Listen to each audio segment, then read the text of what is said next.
의석을 정돈해 주시기 바랍니다. 위원 여러분 그리고 관계공무원 여러분 반갑습니다. 성원이 되었으므로 제232회 울산광역시의회 임시회 3차 환경복지회의를 개회하겠습니다.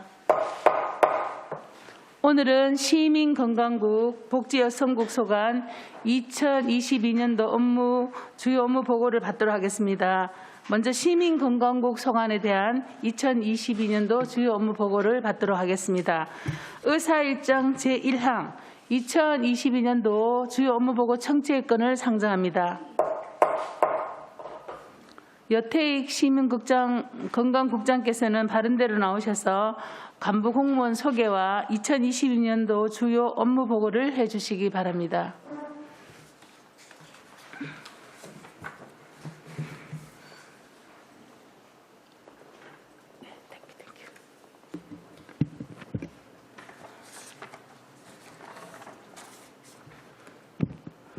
시민건강국장 여태익입니다.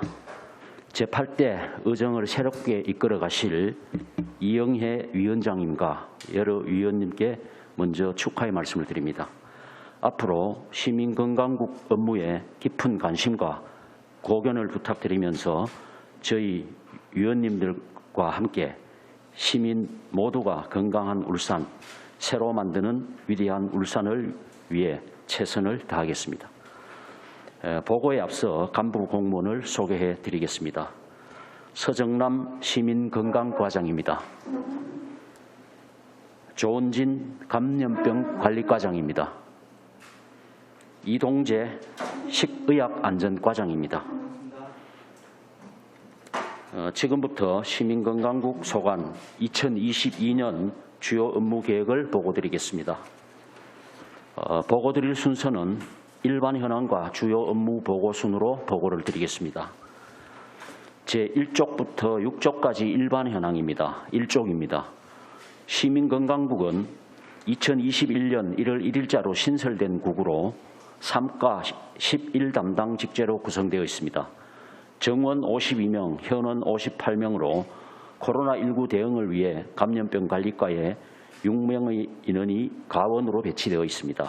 그리고 정원 외 인력으로 감염병 관리과에 시간 선택제 8명, 기간제 1명, 식의학안전과에 공무직 2명 등 11명 등 69명이 배치되어 있습니다. 이쪽입니다. 부서별 담당 사무는 자료를 참고해 주시기 바랍니다. 3쪽 예산 총괄입니다. 시민건강국 예산은 제1회 추경 기준 일반회계 870억, 식품진흥기금 260억 원을 편성 운영하고 있습니다. 4쪽부터 6쪽까지 기본 현황은 자료를 참고해 주시기 바랍니다.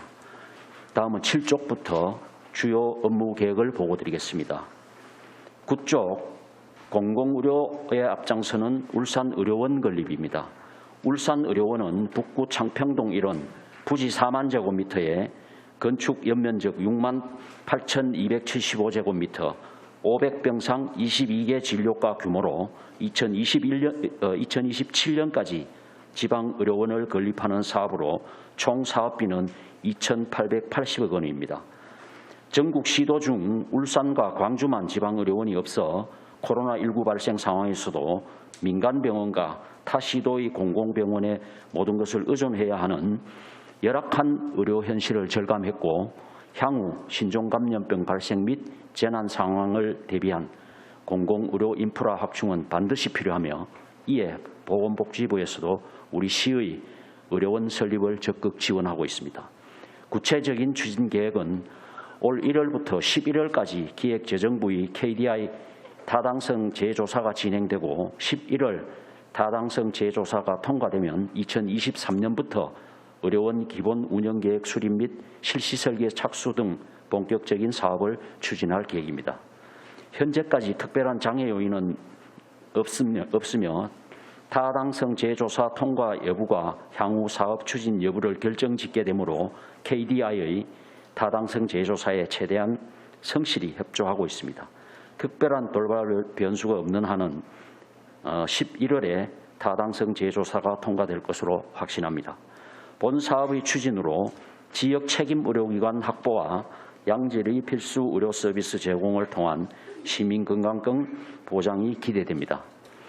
10조 경쟁력이 확보된 국립 산재 전문 공공병원 건립입니다. 산재 전문 공공병원은 울주군 범서읍 구라리 일원에 부지 33,000제곱미터, 건축 연면적 47,962제곱미터, 300병상 18개 진료과로 2020년부터 2025년까지 국내 최고의 산재 전문 공공병원을 설립하는 예타 면제 사업으로서 사업비 2,059억 원, 사업 주체는 고용노동부이며 근로복지공단에서 운영할 예정입니다. 부지는 우리 시와 울주군이 LH로부터 매입하여 무상 제공하고 2021년 10월 한국토지주택공사와 조성원가 572억 원의 사후 조성 조건부로 매매 계약을 체결하였습니다. 우리 시가 322억 원, 울주군이 250억 원을 10회 분할 납부하기로 하고 2회차 중도금을 지불한 상황입니다. 향후 추진 계획입니다.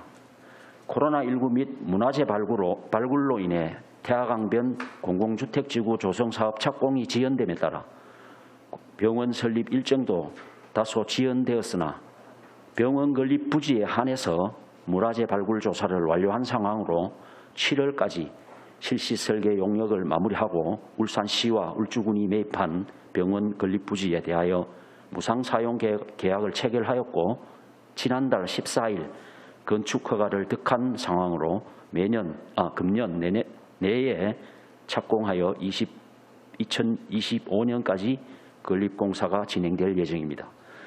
이 사업 역시 특별한 돌발 변수가 없는 한 2025년 완공에는 문제가 없을 것으로 판단되며 지역 내 최초이자 전국 최고의 수준 높은 국립산재 전문 공공병원이 원활히 준공될 수 있도록 고용노동부와 긴밀히 협조하고 선진 의료 재활 서비스 제공 및 지역 내 일자리 창출과 지역 의료 인프라 확충에 기여할 수 있도록 최선을 다하겠습니다. 11조 의료협력 체계 구축 및 공공의료 서비스 강화입니다. 지역 내 의료 문제 개선 및 필수 의료 영역 강화를 위해 공공보건 의료협력 체계를 구축 강화하고 공공보건 의료지원단을 운영하고 있습니다. 의료 사각지대 해소를 위해 외국인 근로자 의료비 지원과 인구 증가로 보건의료 서비스 수요가 증가하고 있는 범서읍의 보건지소 증축을 추진하고 있습니다. 코로나19 장기화로 지역 내 혈액 수급에 어려움을 겪고 있는 상황으로 동하절기 헌혈 공백기에 안정적으로 혈액을 공급하자 헌혈 참여 시민에게 지역 상품권을 지원하는 헌혈 건장 사업도 추진하고 있습니다. 12조 시민 중심 맞춤형 평생건강관리 지원입니다.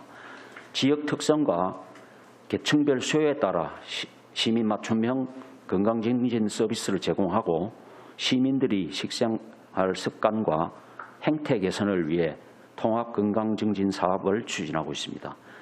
건강 뉴드림센터, 스마트 모바일 헬스케어 사업 등을 통해 다양한 개인 맞춤형 건강증진 서비스를 제공하고 있으며 권역 심내혈관질환센터 및 고당 등록관리센터, 암센터, 암생존자 통합지지센터 내실 운영으로 질환의 조기 발견과 치료 관리로 건강수명 연장을 위해 노력하고 있습니다. 13쪽입니다. 지역사회 금연과 흡연율 저감을 위해 보건소 금연 클리닉을 운영하고 금연 홍보와 유아 청소년 대상 흡연 예방 교육도 지속적으로 추진하고 있습니다.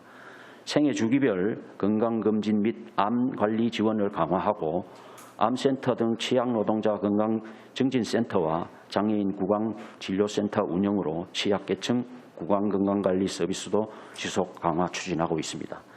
14조 미래세대 건강을 위한 모성, 영유아 건강증진입니다. 건강한 임신과 출산을 위해 양방과 한방으로 난임 부부를 지원하고 있고 산모 신생아 건강관리 서비스, 생애 초기 방문 건강관리 사업 등 임신과 출산 단계별 대상에 맞추어 다양한 출산 지원 서비스를 제공하고 있습니다. 15조 지역사회와 함께하는 정신건강 자살 예방 추진입니다. 우리시 정신건강증진시설은 정신건강복지센터 6개소, 중독관리통합지원센터 2개소, 정신재활시설 3개소, 정신요양시설 1개소, 자살예방센터 6개소가 운영되고 있습니다. 특히 청소년 정신건강 조기중재센터를 7월부터 개소해서 13세에서 34세 청년들이 정신건강 문제에 조기 개입하여 성과를 내도록 최선을 다하겠습니다. 정신건강위기 상담전화 24시간 운영, 정신의료기관 응급병상 확보로 자살고위험군을 철저히 관리하고 생명지킴이 교육 등을 통해 생명존중 문화 확산과 심리 지원을 위해 노력하고 있습니다. 코로나19 장기화로 인한 정신건강 서비스 수요 증가에 따라 심리 지원 상담 및 문자 안내 등 서비스를 여러 창구를 통해 제공하고 있으며 시민들에게 찾아가는 마음 안심 버스를 전 부근으로 확대하여 대응하고 있습니다. 16조 치매 예방 및 함께하는 뇌건강 지킴이 사업입니다. 광역 치매 안심센터와 기초 치매 안심센터 5개소를 운영하고 있고 치매 인식 개선과 조기 발견, 치매 치료 관리비 지원, 인지 재활 프로그램, 가족 교실 등 치매 통합 관리 서비스를 제공하고 있습니다. 치매 안심요양병원 운영을 위해 시립노인병원에 치매 전문 병동과 다양한 치매 관련 프로그램을 운영 지원하고 있습니다. 다음은 17조 일상회복을 위한 코로나19 총력 대응입니다. 코로나19 발생 현황에 대해 간략히 보고 드리겠습니다. 우리 시는 2020년 2월 22일 코로나19 첫 번째 확진자 발생 이후 현재까지 인구의 약 35% 정도인 총 39만 명이 확진되었습니다. 이는 전국 37%보다가 약 1% 정도 적은 발생률을 보이고 있습니다. 연도별 확진자 수는 2020년 716명, 2021년 6,207명, 금년에 37만 4천 명으로 3월 중순을 정점으로 4월 이후는 확진자가 꾸준히 감소하다가 다시 가파른 증가 추세에 있습니다. 우리 시는 감염 확산을 조기에 방지하고자 확진자 발생이 많았던 올 4월까지 선별진료소 12개소뿐만 아니라 임시선별검사소 9개소를 추가로 운영하여 52만 3천 건을 검사하여 8만 6천 건의 확진자를 찾아내는 성과를 거두었습니다. 현재는 181개 민간 의료기관을 호흡기 진료 지정 의료기관으로 지정하여 시민들이 전문가용 신속 항원 검사 등 코로나19 검사를 가까운 병원에서 쉽게 받을 수 있는 체계를 갖추고 있고 신속 정확한 역학조사와 감염 차단을 위해 역학조사반을 25개 반 220명으로 구성하여 24시간 상시 대응 체계를 유지하고 있습니다. 확진자 치료를 위한 의료체계는 확진자 발생 추이에 따라 감염병 전담병원과 병상을 3월 최대 10개소 745병상에서 6월 현재 152병상으로 축소 운영하고 있습니다. 재택치료 관리 의료기관도 10개소 최대 4,500명을 관리토록 확충하였으며 의료상담센터도 12개소를 운영하여 의료기관 주도형 코로나19 재택치료를 시행하고 있습니다. 18조 포스트 오미크론 대응 일반 의료체계 전환 추진입니다. 코로나19 확진자 수가 3월 중순 정점을 지나 감소세에 접어들었고 코로나19가 4월 25일 제2급 감염병으로 하향 조정되었으며 우리 시도 포스트 오미크론에 대한 대응한 지속 가능하고 효율적인 대응 체계로 전환하여 일상 회복을 추진하고 있습니다. 기존에는 코로나19 검사 진료 체계가 공공의료 중심이었으나 오미크론은 치명률이 높지 않아 일반 의료 체계로의 전환을 단계적으로 추진하고 있는 상황입니다. 일반 병원에서 예방접종, 검사, 진료, 처방이 가능하고 필요시 입원까지 할 수 있도록 원스톱 의료 체계로 확진자 관리가 가능한 호흡기관 환자 진료센터를 150개소 확보 지정할 계획이 있습니다. 현재 확진자 치료는 격리 의무 7일 유지 적용으로 재택치료 체계로 관리되고 있습니다. 고령 등 집중관리군 환자를 대상으로 하는 재택치료 환자 관리 의료기관이 10개소, 일반관리군 환자를 대상으로 하는 의료상담센터 12개소가 운영되고 있습니다. 7일 격리 의무가 해제되어 일반 의료체계로 완전히 전환되기까지는 지속 운영할 계획입니다. 확진자 격리 의무 7일 유지 여부는 중앙재난안전대책본부에서 사망자 수와 치명률 등 핵심 지표의 유행 예측, 변이 바이러스 등 보조 지표의 수치를 기준으로 4주 단위로 재평가하기로 하였으나 7월 13일 중앙재난안전대책본부 회의에서 격리 의무 전환 지표가 지속 악화될 가능성이 높아 평가를 잠정 중단하고 안정화 시까지 격리 의무를 유지하는 것으로 결정되었습니다. 코로나19 위험도가 8주 만에 낮음에서 중간 단계로 상향되고 6차 대유행이 우려되는 상황이므로 재유행 대비 대응 체계를 철저히 구축하도록 하겠습니다. 간염병 전담병상은 8개소 450병상, 예비생활치료센터 284병상 등을 미리 확보하고 60세 이상 고위험군의 예방접종 동료를 지속하며 시와 보건소, 역학조사관 등 대응 인력 재정비, 전문 인력 교육 등 역량 강화, 치약시설 감염 관리를 집중 추진하겠습니다. 국내 발생은 없으나 최근 세계적으로 감염이 확산되고 있는 원숭이 두창에 대해서도 질병관리청에서 2급 감염병으로 지정함에 따라 1개 반 7명의 대응팀을 구성하여 감염 차단에 전력을 다하고 있습니다. 19쪽 집단 면역 확보를 위한 코로나19 백신 예방접종 추진 상황입니다.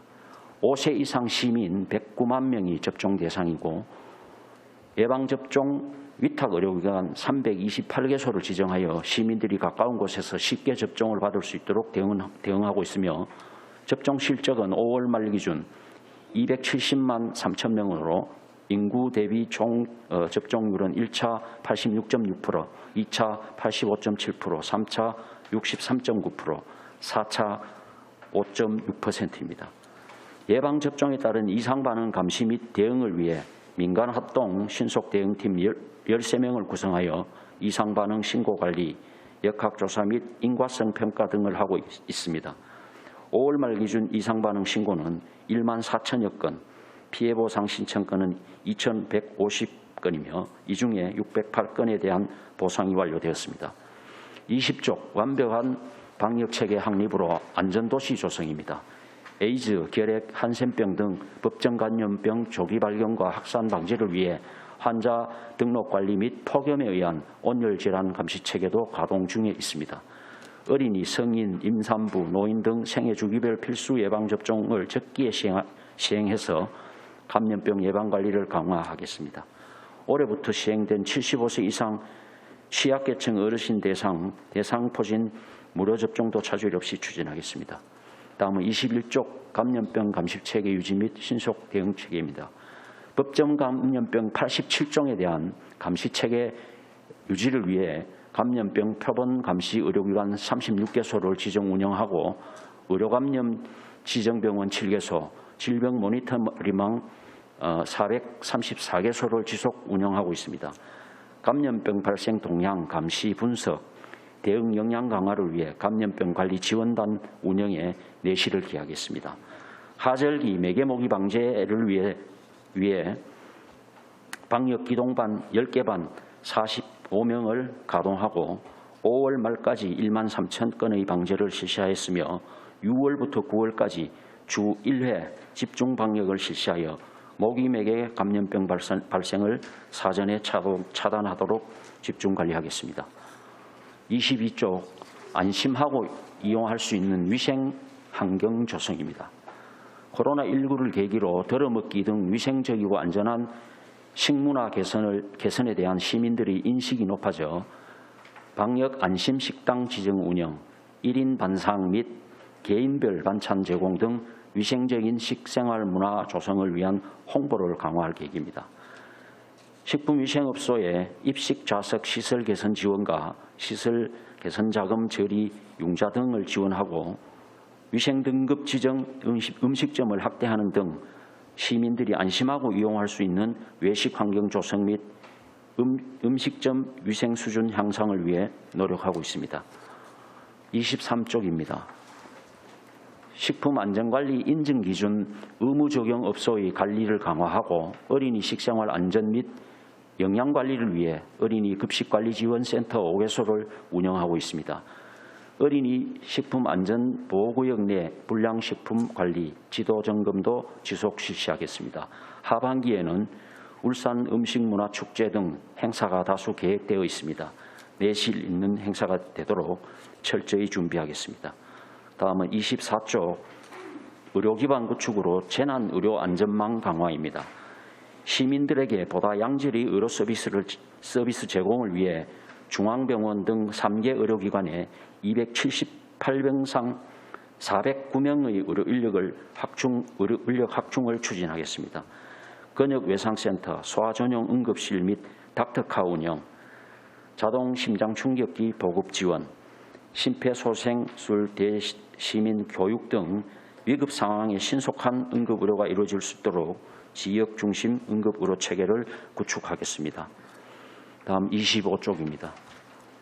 재난 발생 시 사상자 최소화를 위해 재난거점병원, 재난의료지원 차량, 재난안전통신망 등을 확보하여 재난응급의료 현장 대응 능력을 강화하겠습니다. 3월부터 공공심야 약국 신규 운영으로 취약한 심야 시간대에 시민들이 의약품 구매 편의를 제공하고 있고 의약품 및 마약류 유통 체계도 안전하게 관리하도록 하겠습니다. 외국인 환자 유치와 의료관광 활성화를 위해 관광부서와 유치의료기관, 유치사업자, 관광협회 등 민관을 연계하는 원스톱 시스템을 구축하고 홍보를 강화해 나가겠습니다. 26쪽 시민이 신뢰하는 위생방역 안심도시 울산구현입니다. 식중독 취약 분야 집중관리, 식중독 사고 신속 대응반 운영, 모의 훈련 등을 통해 현장 중심의 선제적 대응체계를 구축하고 우수 집단급식소 방역 선물 꾸러미 지원, 치약업소 컨설팅 및 대시민 홍보 등을 통해 식중독 사전 예방 단계부터 집중 관리를 하겠습니다. 또한 소비자 경향을 반영한 시기별 다소비 식품 등을 위주로 식품 공중위생업소 지도 점검과 유통식품 수거 검사를 실시하여 위생업소 안전관리에 집중하겠습니다. 다음 27쪽입니다. 공중위생업소와 위생용품의 안전관리를 위해 소비자 식품 위생감시원, 시니어감시원, 명예공중위생감시원 등 시민 참여를 확대하고 코로나19 방역을 위한 위생업소 자체 방역 유도와 지도 점검으로 위생방역 안심도시 울산구현을 위해 최선을 다하겠습니다. 이상으로 시민건강국 주요 업무보고를 마치겠습니다. 아울러 시민들이 소중한 일상을 되찾는 그날까지 코로나19 재유행에 철저히 대비하고 지속 가능한 감염병 대응 체계 구축을 위해 최선을 다하겠습니다. 앞으로도 시민건강국 업무가 원활하게 추진될 수 있도록 의원님들이 관심과 지원을 간청드립니다. 민선 8기 전반기 환경복지위원회의 무한 발전을 기원드리면서 시민건강국 소관 주요 업무보고를 마치겠습니다. 감사합니다. 네, 여태희 국장님 수고하셨습니다. 시민건강국 소관 2022년도 주요 업무보고와 관련하여 질의하실 위원께서는 질의해 주시기 바랍니다. 질의 순서에 의해 손명희 위원님 질의해 주시기 바랍니다. 네, 여태희 국장님 보고 잘 받았습니다. 특히 코로나 팬데믹 상태가 지금 3년째 이어지고 있는데요. 특히 지금 오신 여러분들이 정말 수고 많으셨다는 감사의 인사를 먼저 드리고 질문 시작하도록 하겠습니다. 9페이지에 보시면 울산의료원 건립에 대한 얘기가 나와 있습니다. 조금 전에 보고해 주셨듯이 전국의 시도 중에서 울산과 강주만 지방의료원이 없는 상황이다 이렇게 말씀해 주셨는데 제가 보기에는 조금 더 심각하다는 말씀을 드리고 싶은 게요. 광주에는 국립대병원이라도 있습니다. 그런데 울산에는 그것도 없습니다. 그래서 울산의료원을 빨리 건립해야 된다 이런 말씀을 드리고 싶고요. 감염병이 그렇게 극성을 부렸는데도 감염병 전문병원이 없는 우리 울산이 많이 안타깝다는 그런 생각을 해봅니다. 그 사업 기간을 보면 7년으로 나와 있는데요. 작년 7월 21일에 부지가 확정이 되었고 아까 보고해 주셨듯이 타당성 조사를 1차, 2차, 3차에서 올해는 거의 타당성 조사하는 기간으로 가는 것이 제가 보기에는 마음이 급해서인지 더 빠른 조속한 건립이 가능한지 그런 부분에 대해서 말씀 부탁드립니다. 말씀드리겠습니다. 앞에 국장님께서 총괄 보고하신 대로 저희들이 작년 7월에 건립 부지를 확정을 했습니다. 그리고 올 1월에 저희들이 타당성 재조사 신청을 했습니다. 하고 3월에 KD에서 현장을 방문했습니다. 현장을 방문해서 저희들이 충분히 설명을 했습니다. 울산의 의료원이 꼭 필요한 부분을 설명을 하고 거기에 따른 재조사 자료를 1, 2, 3차에 걸쳐서 제출을 하였습니다. 지금 KDI에서는 이 자료를 바탕으로 이제 기재부로 인해서 심의회를 운영하도록 하게 되어 있습니다. 그 심의회가 3, 4분기에 시행이 된다라고 저희들한테 이제 간접적으로 연락이 왔습니다. 이 심의회 1차 통과하게 되면 어느 정도의 가닥은 잘 펴볼 수 있지만은 확정 분위기는 알 수가 없는 부분입니다. 그래서 최대한 9개월, 그러니까 3월에 맡겼는데 9개월은 간다라고 처음에 말씀을 했기 때문에 11월까지는 타당성 재조사 기간으로 봐야만 합니다. 하고 그 부분에서 만약에 타당성 조사가 통과가 되면 그 뒷부분은 저희들이 최선을 다해서 빠르게 시행할 수 있도록 하는 분위기를 조성할 것입니다. 네, 답변 감사드립니다. 다음은 17페이지 질문 드리겠습니다. 어제 저녁에 뉴스를 보니까 그 BA2 스텔스 오미크론 변이종이 켄타우로스라고 또 국내에 발생했다는 뉴스를 접했는데요. 또 얼마 전에 나왔는 BA5가 전파력이 굉장히 강하다 이런 얘기도 들었고 지금 나온 켄타우로스라는 변이종은 또 이 BA5보다가도 전파력이 3배나 더 빠르다 이런 뉴스를 듣고 나니까 굉장히 걱정이 먼저 많이 됩니다. 그리고 확진자가 생각보다가 지금 통계를 보니까 일주일 만에 거의 더블링 효과가 발생되고 있는데 병상 확보가 어떻게 되는지 조금 전에 보고는 잘 받았습니다. 그 17페이지 아래쪽에 보니까 어제 저녁에 뉴스에도 나오던데 현재 152병상이 확보되어 있고 울산대학교병원 58베드 그리고 또 위드 여성병원에 94병상 이렇게 준비가 되어 있는데 152병상 중에서 산모들은 정말 걱정이 없을 것 같습니다. 위드 여성병원이 94병상이 다 산모병상이고 또 울산대학교병원 58병상 현재는 또 그렇게 환자가 많지 않으니까 이렇게 준비되어 있고 뒷페이지에 보니까 8개소에 450병상을 확보하고 있으시다 이렇게 보고를 받았는데요. 민간 병원들이 행정명령에 얼마나 잘 따라줄까 그런 것도 많이 걱정이 되고요. 제가 질문 드리고 싶은 것은 이렇게 감염병 환자가 발생했을 때 병상 확보 계획은 하고 계시는데 확진자가 조금 전에 제가 말씀드렸듯이 켄타우로스 이런 것처럼 폭증을 했을 때 우리 시에서는 어떻게 대처할 수 있는지 그런 대응책에 대해서 말씀 부탁드립니다. 제가 좀 말씀드리겠습니다. 예.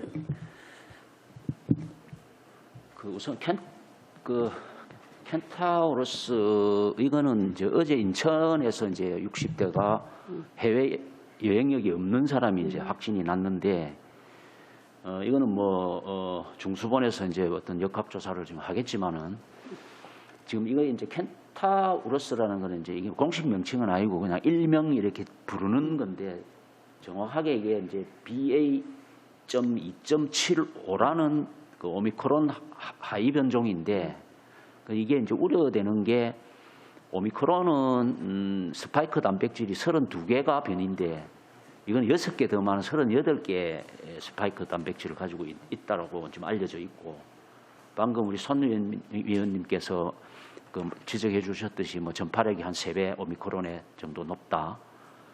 인도 같은 경우에는 뭐 6배 정도 높다라고 지금 뭐 나오기는 나오는데 문제는 지금 이 병독 검사가 지금 아직 이루어지지 않은 상황이 돼서 이게 이제 치명률이라든지 중증도가 어느 정도인지는 지금 보고된 게 없습니다. 그래서 이거는 뭐 WHO나 우리 중수본이나 이런 데서 이제 이걸 조사를 하기는 하겠지만 지금 현재로서는 뭐 지금 아직 이제 한 명이 나와 있기 때문에 뭐 당장 지금 이렇게 우려되는 건 아닌데 문제는 이제 이게 우세종화돼서 이제 급격하게 폭증이 됐을 때 어떻게 할 거냐, 병상 운영이라든지 이런 거를 우려를 해주셨는데 우선 저희들은 1033병상까지는 협의를 다 해놓고 있습니다.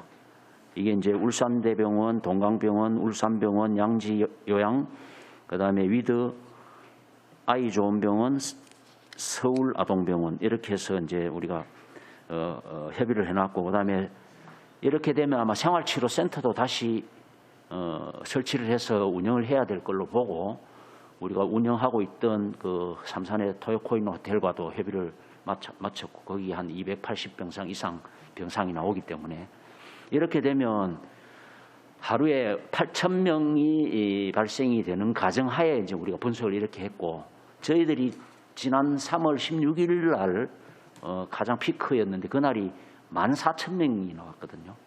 이제 그때 우리가 대응했던 경험을 보자면 우리가 뭐 8,000명 수준까지는 대응하는데 이제 무리가 없고 예를 들어서 이제 이걸 초과하게 되면 이제 어떤 병원들을 이제 소개해야 되는 절차에 들어가겠죠. 그 이제 행정 명령을 통해서 이제 하는데 이게 병원에서도 이제 인식이 좀 많이 바뀐 게 전에는 병상을 내놓으면 뭐 여러 가지 손해가 날 줄 알았는데 사실 손해가 나는 게 아니고 다 우리가 보상을 해주기 때문에 그런 것 같으면 전에처럼 이렇게 거부하거나 뭐 이렇게 할 이유가 별로 없다라고 생각을 합니다. 그래서 그런 사태는 안 와야 되지만 온다 하더라도 지금 저희들이 준비를 다 하고 있다 이렇게 보시면 되겠습니다. 예. 예, 답변 감사드립니다.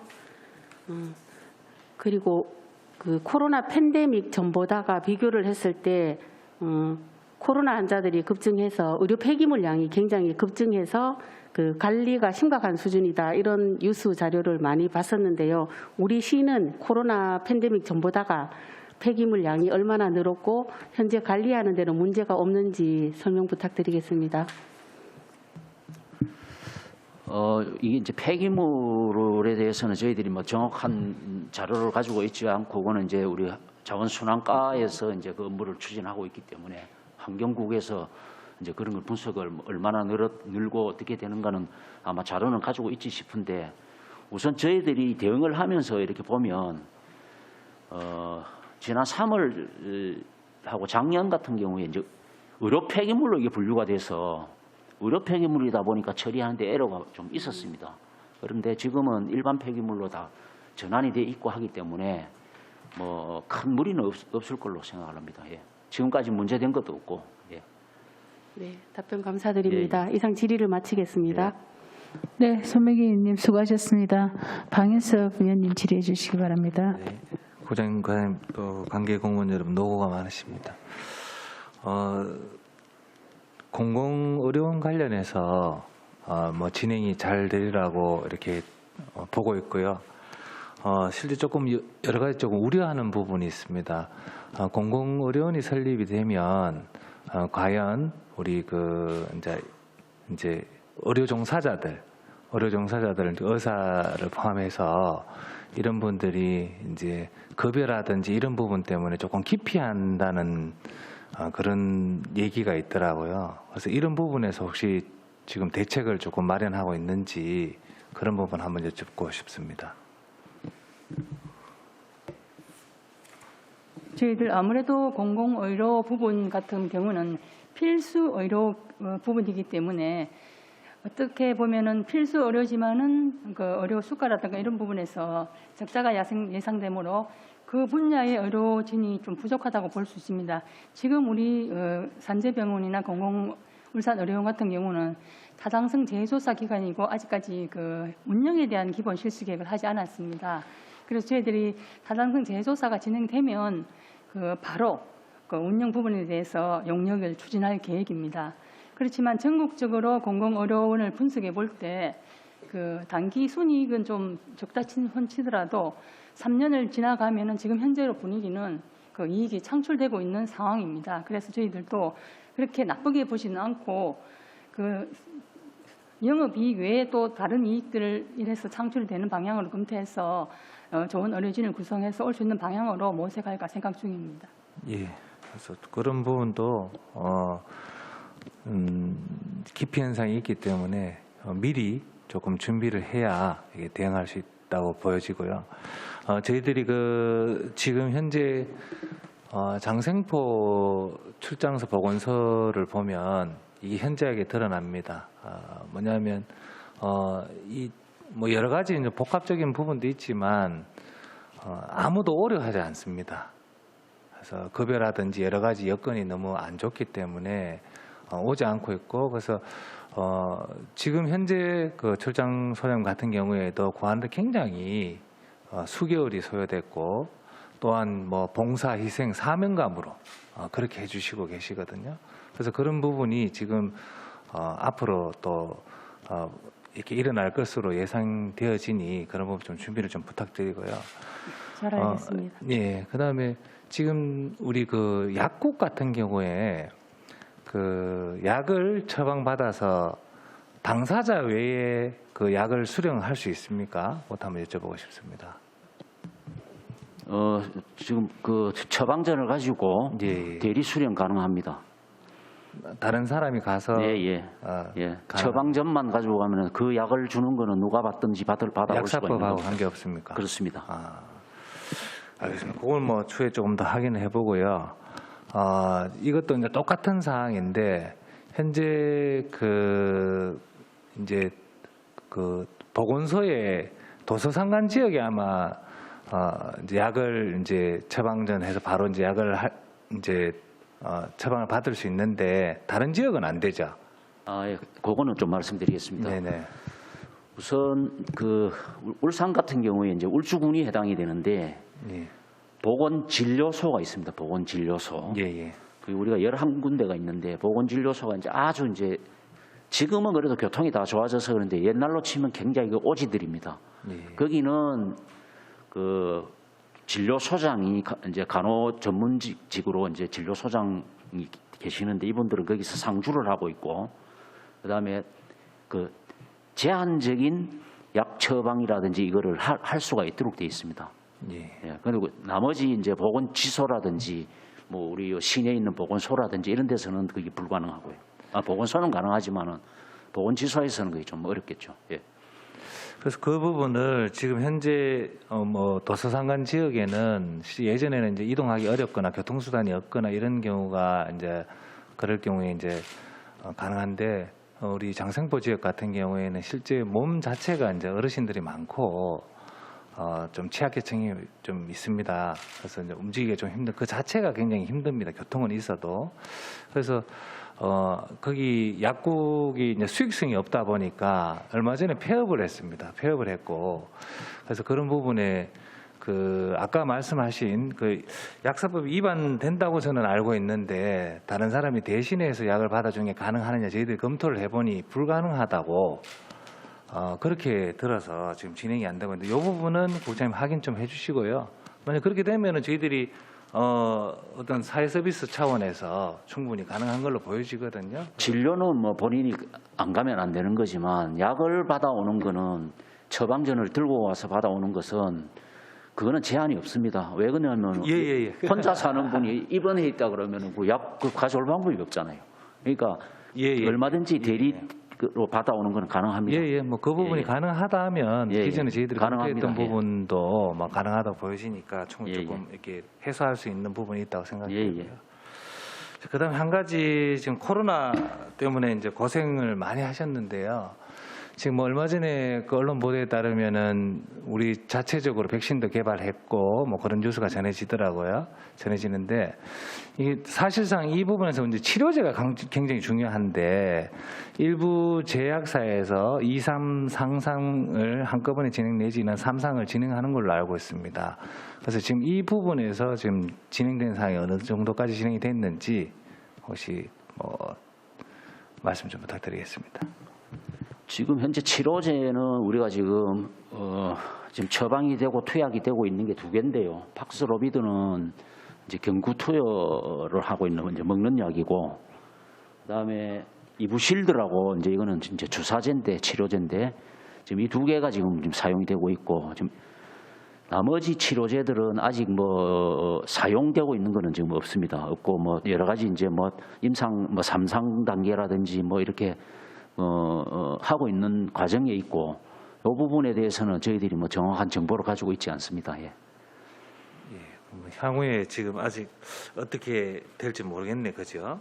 예, 뭐 이게 이제 뭐 전 세계에서 우리도 마찬가지고 우리 국내에서도 그렇고 뭐 SK 사이언스라든지 뭐 삼성 바이오로직스나 이런 데서도 연구를 계속 하고 있지만 지금 백신은 지금 SK에서 지금 아마 곧 출시가 될 걸로 예상이 됩니다. 되고 나머지 치료제에 대해서는 지금 국내 동향은 지금 없습니다, 아직. 예, 지금 아마 지금 나와 있는 게 아마 굉장히 고가 내지는 아마 뭐 수입을 해서 그렇게 이제 하는 걸로 보여지는데 우리가 뭐 이 기존에 진행됐던 그런 실험들이 잘 이루어진다면 우리가 뭐 감기처럼 일반적으로 어떤 처방할 수 있는 그런 부분이 되면 조금 좋아지지 않겠나 그런 생각에서 질문을 드렸고요. 그다음에 얼마 전에도 보면 또 뭐 요거는 이제 뭐 코로나하고 다른 얘기인데 뭐 같은 영향일 수도 있겠죠. 경기 침체라든지 이런 복합적으로 사회적으로 어려운 상황이 지금 되다 보니까 뭐 다른 타 지역에서 뭐 일가족이 조금 운명을 달리하는 그런 일이 있었습니다. 그래서 향후에 지금 뭐 금리도 인상이 되고 뭐 여러 가지 또 경기 침체라든지 복합적으로 더 어려워질 것으로 보여지는데 지금도 잘 하고 계시지만 우리가 자살 예방 관련해서 이런 거 좀 여러 가지 이제 캠페인 잘 좀 해주시고 좀 노력해 주시길 부탁드리겠습니다. 예, 이상입니다. 네, 방인숙 의원님 수고하셨습니다. 안수일 의원님 질의해 주시기 바랍니다.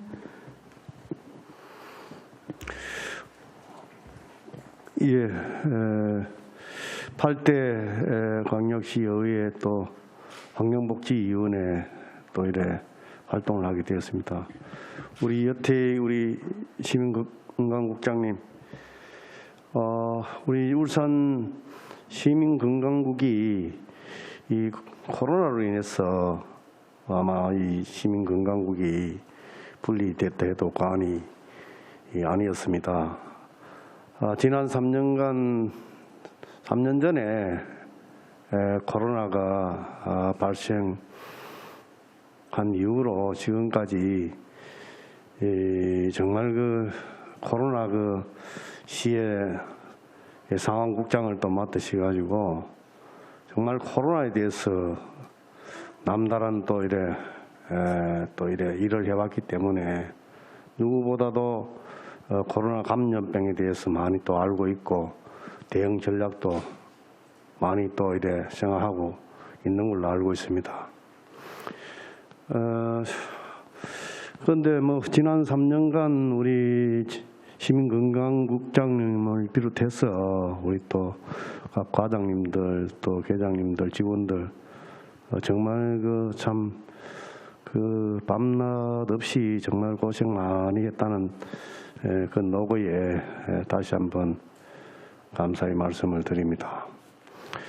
그런데 또 또 코로나가 이제 국내외적으로 좀 잠잠한 그런 기색을 보였는데 또 최근에 다시 재유행 조짐을 또 보이고 있어서 또 걱정이 안 될 수가 없습니다.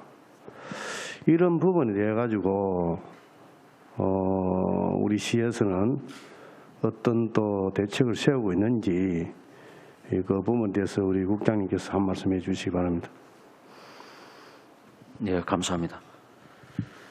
우리 지금 코로나19는 지금 그 4월 이후부터 쭉 감소를 했다가 지금 최근 들어서 지금 계속 이제 주 단위로 거의 더블링 지금 현상을 보이고 있는 거는 뭐 전국적으로 똑같은 상황이고 우리 시하고 전국하고 이렇게 추이를 보면은 거의 같은 형태로 지금 증가 속도를 보이고 있습니다.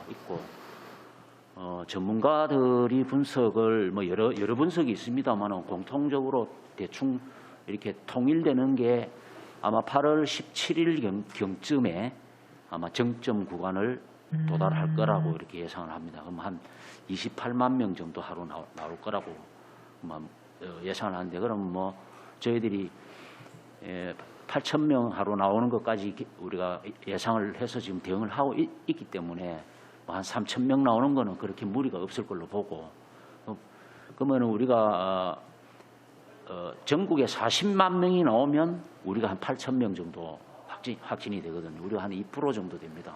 전국 확진율에 울산이 차지하는 게.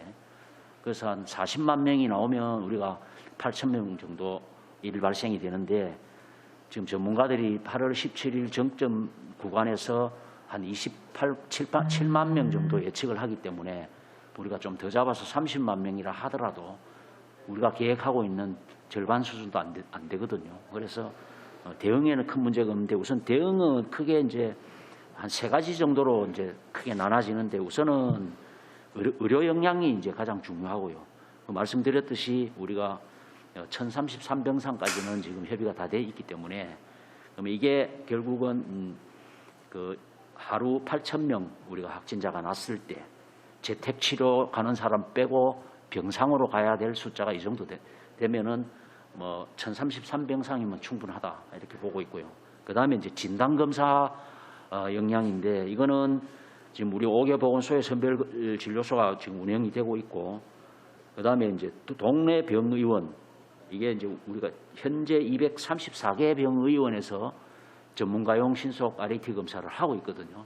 그러면 이게 이제 전에는 우리 임시선별검사소나 이런 데서 이제 하던 부분인데 그 기능을 지금 이제 일반 병의원으로 다 돌려놨기 때문에 가까운 데 가서 그냥 언제든지 받을 수가 있다. 그래서 이것도 뭐 그 검사 역량은 충분한 걸로 보고 있고 그 다음에 치료제를 적기에 우리가 잘 공급을 해줘야 되는데 현재 저희들이 가지고 있는 치료제가 1,773명분을 가지고 있습니다. 가지고 있고 우리가 2022년 금년 1월 14일부터 이 치료제가 투약이 됐는데 현재까지 누적된 게 울산에서는 3,320명 투약이 됐습니다. 그러면은 지금 1,773명분 재고를 가지고 있다라는 것은 많이 가지고 있는 상황이기 때문에 큰 무리가 없고 그다음에 환자 격리는 지금 현재 7일 격리가 유지되고 있는 게 이게 계속 그대로 유지될 걸로 보고 이제 주로 이제 여기 이제 3T 영역인데 뭐 크게 지금 현재 울산이 압박을 받고 있는 분야는 없다 이렇게 보시면 될 것 같습니다. 앞으로 발생할 그런 부분에 가지고 미리 사전에 철저히 또 점검해 주시기 바라고요. 또한 그 염려되고 우려되는 부분은 소상공인들, 자영업자들 또한 그 영업에 또 차질이 또 발생하지 않을 수 없습니다. 그래서 이런 부분에 대해서도 방역 예방 수칙을 또한 사전에 철저한 그 매뉴얼을 작성해서 또 많은 그런 우리 일상생활에 또 그런 영업에 지장이 없도록 또한 우리 행정당국에서 또 이래 철저히 또 준비해 주셔야 되겠다 이렇게 생각이 되어집니다. 그 부분에 대해서도 한 말씀 해 주시기 바랍니다. 이거는 뭐 우리가 2020년 1월부터 지금까지 계속 하고 있기 때문에 그때 당시에는 우리가 뭐 거리두기도 아주 강력하게 했고 그다음에 소상공인들이 그 영업까지 어떤 제한을 하는 이제 그런 과정들을 거쳐왔는데 일단 그 방역 수칙이라든지 이 개인 방역에 대한 인식은 지금 어느 정도 자리가 잡혀 있고 저희들이 이제 우리 그 식품위생업소라든지 공중위생업소를 중심으로 해서 거기에 대해서는 아까 업무 보고에서도 제가 잠깐 언급을 해드렸습니다만은 방역 꾸러미라든지 이런 걸 이제 뭐 당근으로 좀 제시를 하면서 자체 방역을 스스로 이제 업주가 뭐 관에서 가서 뭐 단속을 해서 될 일이 아니고 업주 스스로 자기 업소의 방역은 자기가 한다라는 인식을 계속 심도록 저희들이 뭐 교육이라든지 홍보를 통해서 하고 있고 매뉴얼은 이미 다 보급이 돼가 있습니다. 예. 다시 한번 그런 우려되는 부분을 다시 한번 점검해 주시기 바라고요. 조금 전에도 우리 동료 의원들께서 또 울산에 공공의료기관들이 너무 취약해서 또 시민들이 이 건강에 또 이런 또 여러 가지 많은 또 이래 불편을 겪고 있는 것은 사실입니다. 그래서 의회 보면은 울산의 환자들이 타지로 이 상급부대로 상급병원으로 서울로 많이 또 이래 역외 유출 현상이 많이 일어나고 있는 게 현실입니다. 아마 그런 저런 것 때문에 울산에 또 산재병원이라든지 또 울산의료원이라든지 여러 가지 행정당국에서도 많이 유치하기 위해서 또 발빠르게 또 노력하고 있는 것도 알고 있습니다. 그래서 이런 부분을 앞으로 울산 시민들에게 정말 그 의료 서비스가 또 여기에 유출되지 않게끔 이런 부분에 대해서도 우리 시민건강부에서 또 역할이 아닌가 이렇게 생각이 되어지는데 그 부분에 대해서도 다시 한번 우리 국장님 업무 보고 시간이지만 한번 말씀해 주시기 바랍니다.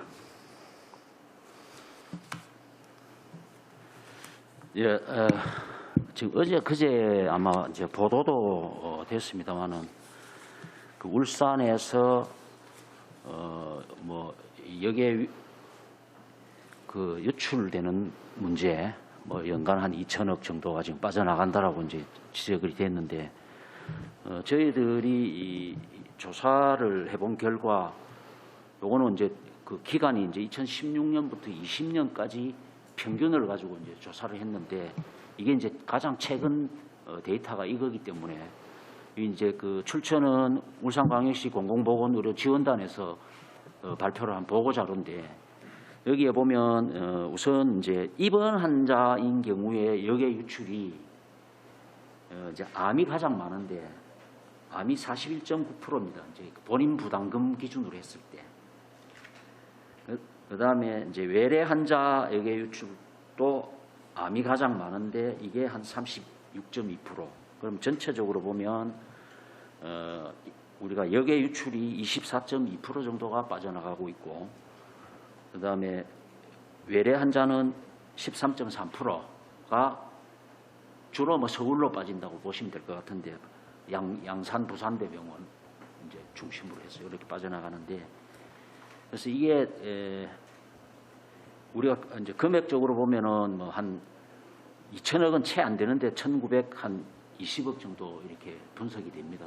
되는데 그래서 이제 이게 여러 요인들이 있는데 이제 가장 큰 요인은 우리 상급 종합병원이 울산대학교병원이 하나밖에 없다 보니까 그러면 이 중증 질환을 가지고 있는 분들이 빨리 울산대학교병원에 가서 수술을 받고 치료를 하고 나와야 되는데 이 울산대학병원의 모든 게 이제 쏠림 현상이 일어나면서 들어가게 되면 안 나오니까 이 병상 회전율이 지금 안 돌아갑니다. 그래서 이거를 빨리 개선을 해야 되겠다 해서 저희들이 이제 다음 주에 우리 시장님을 해서 우리 지역의 7개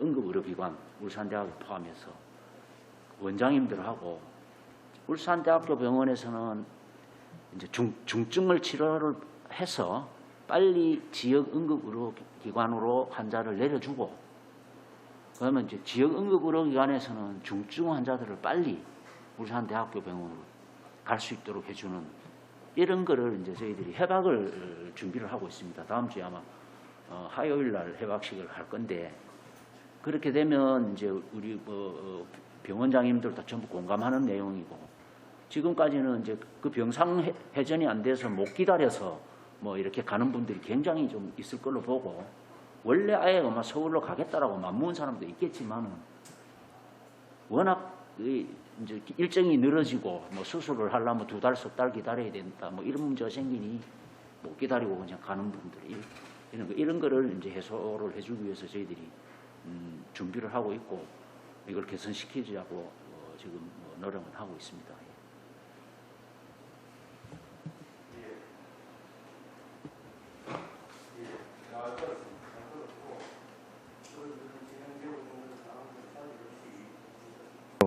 잘 챙겨주시기 바랍니다. 예, 이사입니다. 네, 안슬 위원님 수고하셨습니다. 정치락 위원님 질의해 주시기 바랍니다. 반갑습니다. 제가 공부를 못해가 질의할 건 없고요. 울산 어려운 부분에 서면 보고를 좀 부탁드리겠습니다. 담당 과장님. 다음에 질의하도록 하겠습니다. 혹시 위원님 추가 질의하실 분 계십니까? 예. 국장님, 지금 이제 저희 동료 의원들 다 모두 이제 질의 내용의 가장 골자가 공공의료의 이제 인프라 구축에 있어서 진짜 울산 의료원이 얼마나 중요한가를, 그렇죠? 그렇다면 좀 계속적인 지금 중간 점검 회의도 지금 9월에 있다 하고 하니 정말 코로나 때문에 고생도 많이 하시지만 우리 울산 의료원을 이거 추진하는 과정에 있어서 그냥 수동적인 어떤 그런 보고 형식이 아니라 좀 적극적으로, 그죠? 행정적인 좀 대처를 해주시길 꼭 부탁드리고, 아까 또 특별히 얘기했지만 이제 그게 끝나고 나면 다시 또 이제 경제성 이런 실무적인 것도 다시 또 이렇게 용역이 들어간다고 하는데, 준비하실 때 물론 저희들하고도 많은 협의가 이루어지겠지만은 정말 제일 중요한 것은 의료의 어떤 의료인의 수준, 그죠? 그런 부분들을 좀 고민을 많이 하셔서 어떻게 하면 좀 더 좋은 의료인을 우리 울산에다가 유치할 수 있나 하는 부분들도 같이 고민이 담아져야 우리 공공인프라 구축의 중심이 울산 의료인이 되지 않을까 싶거든요.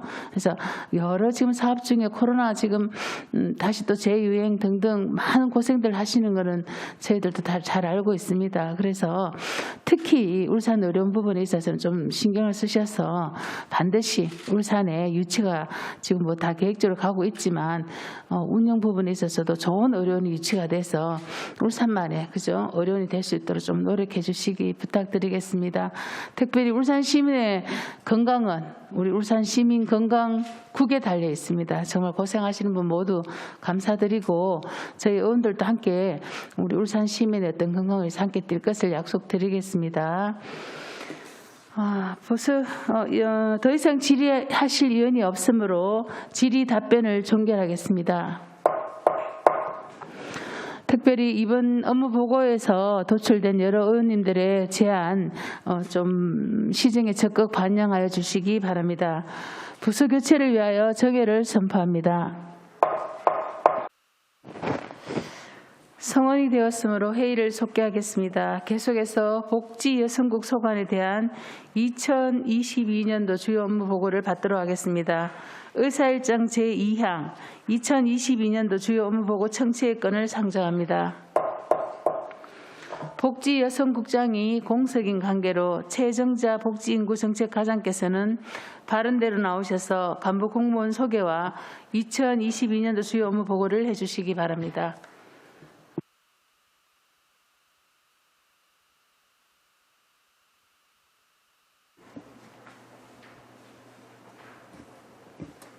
복지인구정책과장 최정자입니다. 복지여성국장 퇴직준비교육 파견 공석으로 대신 보고드리는 점 이해해 주시기 바랍니다. 이영애 환경복지위원장님을 비롯한 여러 위원님들의 당선과 제8대 울산광역시의회 환경복지위원회의 힘찬 출발을 축하드리며 앞으로 복지여성국 업무에 많은 관심과 지원을 부탁드립니다. 보고에 앞서 간부 공무원을 소개해 드리겠습니다. 박경래 어르신 복지과장입니다. 김효준 장애인 복지과장입니다. 한용희 여성가족 청소년 과장입니다. 지금부터 복지여성국 소관 주요 업무 계획에 대해 보고를 드리겠습니다. 보고 드릴 순서는 일반 현황과 주요 업무 계획 순입니다. 1페이지 일반 현황입니다. 복지여성국은 14과 17 담당이며 현원은 73명입니다. 다음 3페이지 예산 총괄입니다. 복지여성국 일반회계 예산액은 1조 1,825억 5,600만 원이며 의료급여기금 특별회계 예산액은 1,789억 7,900만 원입니다. 사회복지기금 13억 6,700만 원, 양성평등기금 11억 4,600만 원입니다. 사회복지 예산은 시 전체 예산의 32.04%입니다. 4페이지에서 13페이지까지 5억 원 이상 주요 사업과 기타 현황은 보고서를 참고해 주시기 바랍니다. 다음은 주요 업무 계획입니다. 먼저 복지인구정책과 소관입니다. 17페이지 사회서비스 일자리 창출입니다. 지역사회서비스 투자사업과 청년사회서비스 사업단 운영을 통하여 566명의 일자리를 창출하고 5,890명에게 사회서비스를 제공하여 지역경제 회복에 기여하겠습니다. 18페이지 사회복지시설 종사자 처우 개선을 위하여 직무능력 강화와 처우 개선을 위한 복지포인트 지원, 사회복지시설 종사자 대체 인력 지원 등 사기 진작과 근무 환경 개선을 다양하고 내실 있게 추진하겠습니다. 19페이지 울산광역시 사회서비스원 운영입니다. 사회복지시설 대체 인력 지원 사업, 울산시립노인요양원 등을 직접 운영하여 양질의 서비스를 제공함으로써 시민이 행복한 복지 환경을 조성하는 데 이바지하겠습니다. 20페이지 다 함께 키우는 출산 양육 친화 환경 조성을 위하여 출산 양육에 대한 사회적 책임을 강화하고 결혼, 임신, 출산 친화 분위기 조성을 위한 다양한 사업을 지속적으로 추진해 나가겠습니다. 21페이지 변화하는 인구 구조에 대한 적극적인 대응을 위하여 인구맵 설계 용역과 인구 활력 증진을 위한 홍보를 추진하며 출생아에게 200만 원의 천만남 이용권을 지원하여 저출생 대응을 강화해 나가겠습니다. 22페이지 행복하고 든든한 안심 보육 환경 조성입니다. 어린이집 운영 관리 감독 강화, 열린 어린이집 확대 운영 등으로 신뢰받는 보육 정책을 추진하고 학부모가 선호하는 국공립 어린이집 확충과 공공형 어린이집에 대해 운영비를 지원하고 육아종합지원센터 운영 등 공공보육을 강화해 나가겠습니다. 23페이지 맞춤형 보육행정을 통한 보육 서비스 질 향상을 위해 영유아 보육료 및 가정양육수당 지원 등으로 부모 양육 부담을 완화하고 보육교직원 인건비 및 대체교사 지원 등을 통해 보육교직원 처우 개선을 강화해 나가겠습니다. 24페이지부터 26페이지 올해 신규 사업으로 영아수당 지원, 어린이집 반별 운영비 지원, 어린이집 극간식비 지원을 통해 부모 양육 지원을 확대하고 영유아의 건강한 성장을 지원해 나가겠습니다. 27페이지 아동의 건강한 성장 지원 및 촘촘한 돌봄 체계 구축입니다. 아동의 건강한 성장을 위해 어린이 테마파크 운영비와 시설 개선비를 지원하고 지역아동센터와 다함께 돌봄센터를 내실 있게 운영하여 아동 돌봄 공백을 해소해 나가겠습니다. 28페이지 보호가 필요한 아동에 대한 공적 보호 체계 구축을 위하여 울산 양육원과 공동생활과정 등 아동 양육시설을 안정적으로 운영하겠습니다. 입양 및 가정 위탁 아동의 가정형 보호를 활성화하고 자립준비 청년에 대한 자립수당 지급 등 맞춤형 자립 지원도 강화해 나가겠습니다. 취약계층 아동 보호를 하기 위하여 결식 아동 급식비 지원, 아동 발달 지원 계좌 등 다양한 사업도 차질 없이 추진하겠습니다. 29페이지 시 자립 지원 전담 기관 운영을 통해 자립 준비 청년의 안정적 사회 정착을 지원하고 자립 역량을 키울 수 있는 프로그램도 보급하여 운영토록 하겠습니다. 30페이지 아동학대 예방 강화 및 아동보호 지원 내실화입니다. 대상별 맞춤형 아동학대 예방 교육으로 인식 개선을 강화하고 아동학대 대응 협력 체계를 공고하게 구축하겠습니다. 31페이지 학대 피해 아동을 위한 신규 시범 사업입니다. 아동학대 전담 의료기관 활성화 사업으로 학대 피해 아동에 대한 의료 지원을 강화하고 방문형 가정회복 프로그램 사업으로 재학대 예방 및 가족 기능 회복을 위해 노력하겠습니다. 32페이지 보장성 강화와 맞춤형 복지 서비스 지원 증대입니다. 기초생활수급자 연중 발굴과 읍면동 찾아가는 보건복지 서비스팀 설치를 마무리하여 복지 사각지대 해소에 힘쓰겠습니다. 또한 생계급여, 위기가구 긴급지원으로 시민의 최저생활을 보장하고 지역사회보장협의체 운영 등으로 맞춤형 복지 서비스 제공에 만전을 기하겠습니다.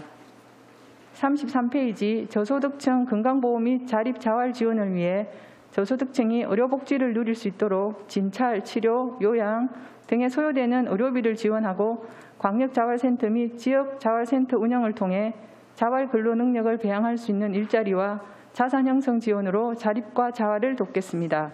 34페이지 저소득 취약계층 냉난방기 및 용품 지원 사업 추진입니다. 2021년 7월부터 2023년까지 저소득 취약계층 2만 500세대에 혹서기와 혹한기에 대처할 수 있도록 사회모금 활동 등의 재원으로 냉난방기를 지원하여 에너지 복지 사각지대를 해소해 나가겠습니다. 다음은 어르신 복지과 소관입니다. 35페이지 존경하고 존중받는 고령 친화도시 실현입니다. 노인보호 전문기관과 학대 피해 노인 전용 쉼터를 운영하여 피해 어르신들의 치유와 상담을 돕겠습니다. 시니어 문화 박람회, 효문화진흥 장려 사업 등을 통하여 경로 효친 분위기 및 예절 문화 확산에 힘쓰겠습니다. WHO 고령 친화도시 1단계 사업의 추진 성과 및 분석 평가를 실시하고 2단계 재인정을 위해 고령 친화도 인식 및 욕구 조사를 통한 정책 연구를 수행하겠습니다. 36페이지 울산하늘공원 제2추모의 집 건립입니다. 94%에 이르는 높은 화장률에 기인하여 향후 2년 내 추모의 집이 만장될 예정으로 34,000구 규모의 봉안당 추가 건립을 추진하고 있습니다. 올해 기본 및 실시 설계에 착수하면 2025년 준공이 가능할 것으로 보고 있습니다. 예산의 죽기 투입이 필요한 사업입니다. 37페이지 어르신 돌봄 및 섬김 강화입니다. 노인 맞춤 돌봄 서비스 및 응급안전 안심 서비스 지원 등 취약계층 어르신 맞춤형 돌봄 지원을 제공하고 북구 공립 치매 전담형 노인 요양시설을 8월 중 준공하고 노인복지시설 운영비와 종사자에 대한 인건비를 지원하겠습니다. 38페이지 기초연금 지급, 경로식당 운영, 저소득 재가노인 식사배달 등을 통하여 저소득 어르신의 생활안정 지원에 만전을 기하겠습니다. 노인복지시설, 노인교실 운영 등 노인 여가문화 조성 사업도 차질 없이 추진하겠습니다. 39페이지 양질의 일자리 제공 및 종사자 권익보호입니다. 어르신들의 사회참여활동 지원을 위하여 시니어클럽 및 노인복지관 등 28개소 수행기관에서 13,530여 명의 어르신에게 공공시설 및 사회서비스 지원, 경륜 전수활동 등 맞춤형 어르신 일자리 사업을 지원하고 공공기관 및 민간기관 등 협력을 통하여 어르신들에게 적합한 지속가능한 일자리를 발굴 지원하겠습니다. 요양보호 전문 인력을 양성하고 돌봄 서비스 최일선에 있는 요양요원의 직무교육 및 건강관리 지원 등을 위한 장기 요양요원 지원센터를 7월 중에 개소하여 요양보호사 처우 개선 및 지위 향상을 위해 노력하겠습니다. 40페이지 국가를 위한 희생과 헌신에 보답과 예우를 강화해 나가기 위해 11개 보훈단체의 운영비와 고령회원 이한행사 등을 지원하여 보훈 대상자의 복지 정진에 힘쓰겠습니다. 6.25 및 월남 참전 유공자 유족에 대한 예우 및 보상을 강화하기 위해 3,000여 명에게 참전 유족 수당을 지원하여 국가를 위한 희생과 헌신에 보답하도록 하겠습니다. 또한 항일 독립 운동 기념탑 참배 등 호국 정신 함양 및 개성을 위한 추모 행사도 지속적으로 개최하겠습니다. 다음은 장애인 복지과 소관입니다. 41페이지 장애인 단체 지원 강화입니다. 9개 장애인 단체의 인건비와 사무실 운영 및 장애인 단체 사무실 임차 보증금을 지원하고 장애인 차별상담센터, 신장장애인 병원 이송 사업, 장애아동 달팽이학교 지원 사업 등 장애인 단체의 사업 지원과 장애인 문화센터 사업도 지속적으로 추진하겠습니다. 42페이지 장애인 생활 안정 지원을 위해 장애인연금, 장애수당, 의료비를 안정적으로 지원하겠습니다. 43페이지 장애인의 이동권 확보를 위한 신규 사업으로 소규모 다중이용시설 경사로를 설치하겠습니다. 44페이지 소나무 장애인 합창단 운영을 통해 장애인의 문화예술 활동 참여 활성화와 예술적 표현 권리를 확대하기 위해 노력하겠습니다. 45페이지 더 나은 장애인 재활시설과 지원체계 강화입니다. 최중증 장애인 주간보호시설 확충 및 지원 확대, 발달장애인 활동을 위한 다양한 서비스 지원, 장애인 복지시설 입소자와 이용자에 대한 건강검진 및 지원 등 맞춤형 지원을 강화하고 장애인 복지시설의 환경 개선과 안전점검을 통해 시설 안전관리에 만전을 기하겠습니다. 46페이지 북구 장애인 복지관 건립 사업으로 관내 장애인의 종합적인 복지 서비스를 제공해 나가겠습니다. 47페이지 시장애인 종합복지관 별관 건립입니다. 시장애인 종합복지관 유휴부지 활용 연구 용역 결과를 토대로 복지관 별관을 정축하여 최중증 발달 장애인에 대한 서비스를 강화해 나가겠습니다. 48페이지 장애인 중심 자립 지원입니다. 장애인 사회활동 및 장애인 복지 일자리 지원, 장애인 직업 재활시설 프로그램 확대로 장애인의 자립 능력 향상을 위해 노력하겠습니다. 49페이지 장애인 인권보호 및 맞춤형 서비스 제공입니다. 장애인 권익옹호기관 및 학대 피해 장애인 쉼터를 내실 있게 운영하고 장애인 인식 개선 교육 및 인권 실태 점검을 통해 인권 보호에 만전을 기하겠습니다.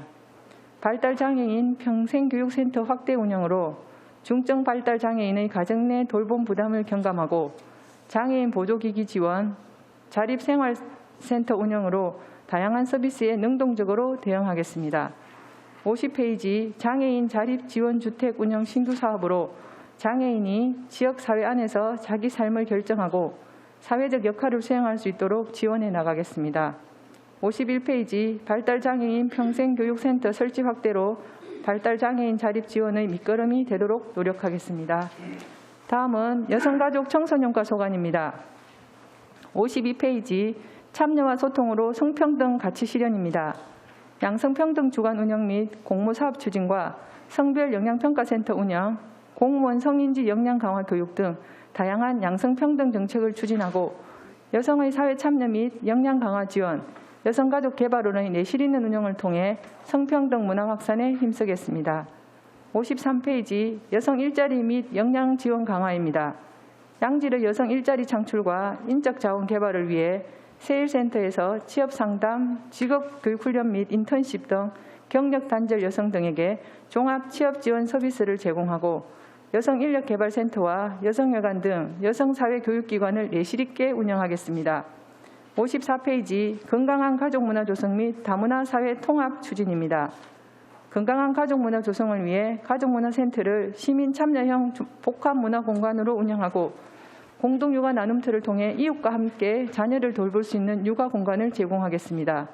또한 건강가정 다문화 가족지원센터 운영뿐만 아니라 보편적 가족 서비스 제공을 위한 가족센터 건립을 추진하겠습니다. 55페이지 가족의 변화를 반영한 통합적 지원체계 구축입니다. 아이 돌봄 서비스 제공을 통해 맞벌이 가구 등의 양육 부담을 덜어주고 저소득 한부모 가족의 생활 안정 지원과 자립을 돕기 위한 복지시설 운영 등의 맞춤형 서비스를 제공하겠습니다. 56페이지 다문화 가족 및 외국인 주민의 사회 통합 추진입니다. 다문화 가족 안정적 정착 및 자립 역량 강화, 울산 글로벌 센터를 통한 외국인 주민 지원 강화 및 문화적 차이에 대한 인식 개선을 위한 다양한 사업을 추진하겠습니다. 57페이지 청소년 참여 활성화와 권리 정진을 통한 건강한 성장 지원입니다. 청소년에게 다양한 체험활동 기반을 제공하고 취약계층 청소년 방과 후 아카데미 운영 등 청소년 권익보호 및 복지 정진을 위한 사업과 건강한 성장을 지원하기 위한 프로그램을 효율적으로 운영하겠습니다. 58페이지 청소년 문화회관 건립입니다. 청소년들의 공연, 체험 등 끼와 재능을 펼칠 공간을 조성하기 위해 중구 성남동에 지하 2층, 지상 12층 규모의 청소년 문화회관 건립 추진 중에 있습니다. K-팝 사관학교 등 청소년에게 꼭 필요한 시설이 입주하도록 입주시설 결정 등 사업 추진 시 청소년과의 소통 및 의견 수렴을 통해 문화회관이 청소년들이 주체가 되는 종합 공간 및 랜드마크가 되도록 최선의 노력을 다하겠습니다.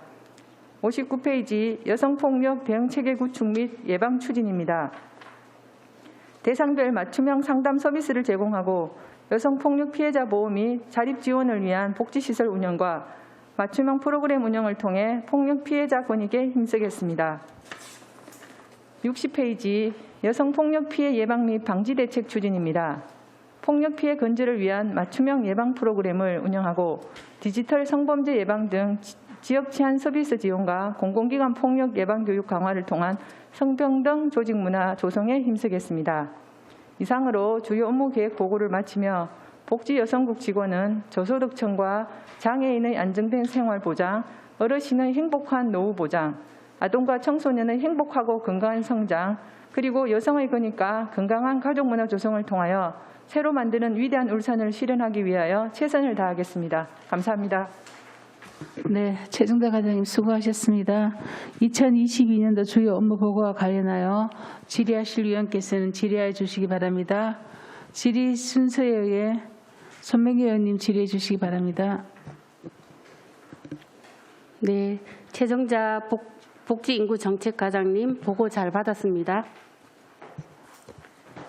복지인구정책과 소관 업무보고서 31페이지 그 학대 피해 아동 의료 지원 강화에 대해서 질문 드리겠습니다. 학대 피해 아동에 대한 의료 지원으로 그 아동 학대 전담 의료기관 활성화 시범 사업을 추진하고 있는데요. 그 아동 학대 전담 의료기관 현황과 현재까지 추진 상황 그리고 구체적인 계획에 대해서 말씀 부탁드리겠습니다.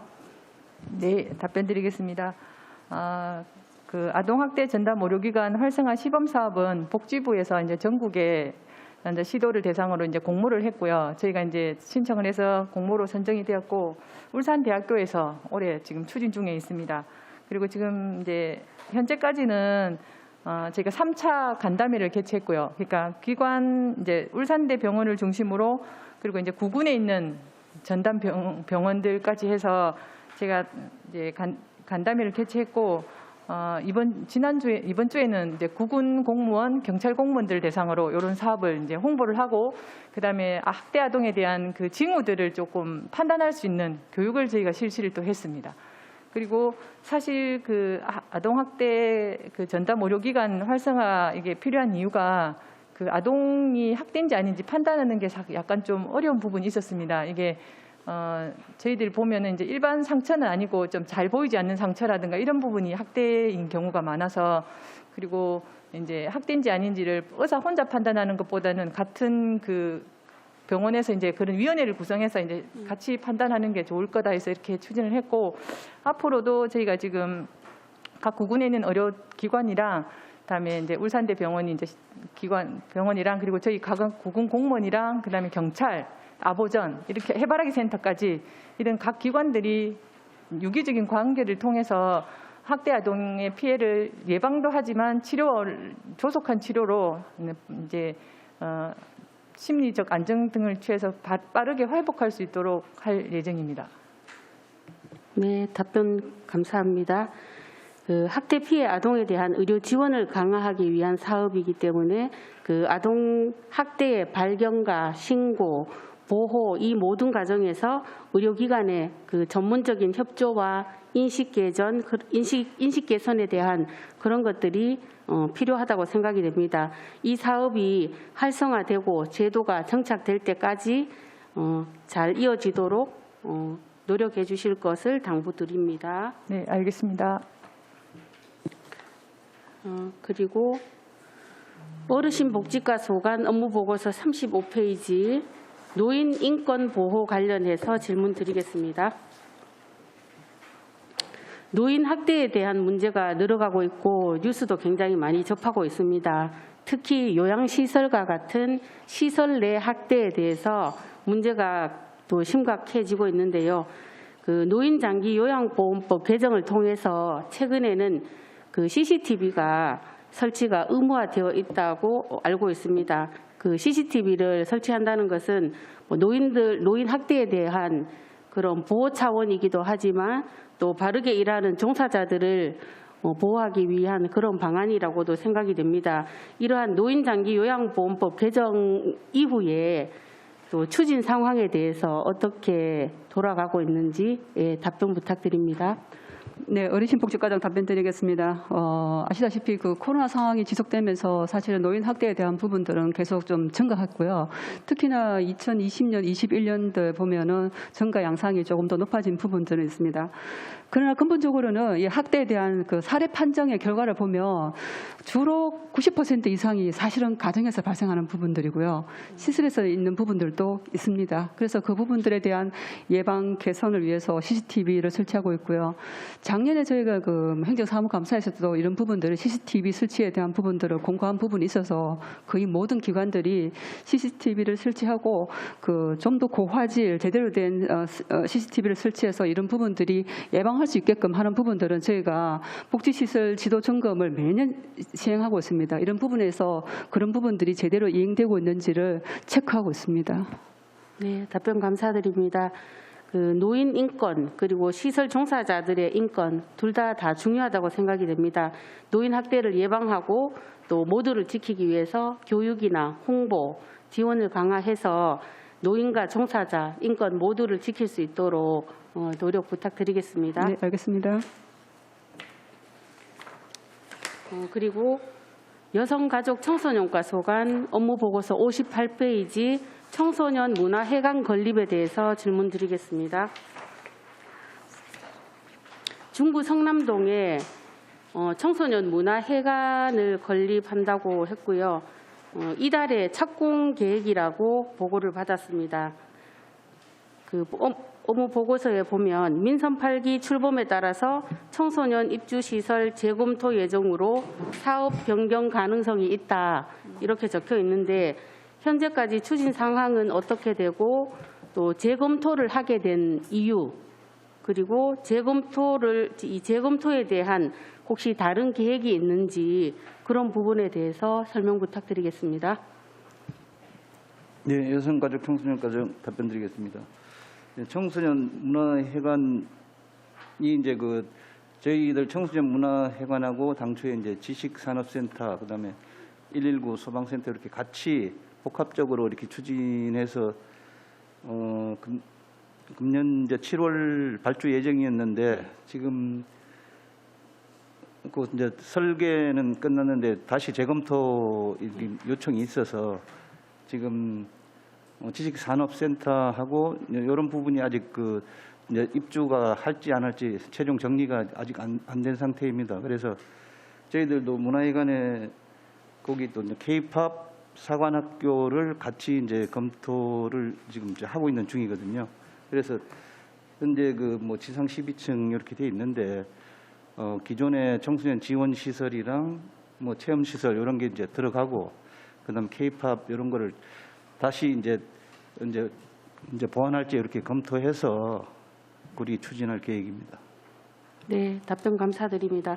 2019년부터 해서 사업을 추진해 왔는데요.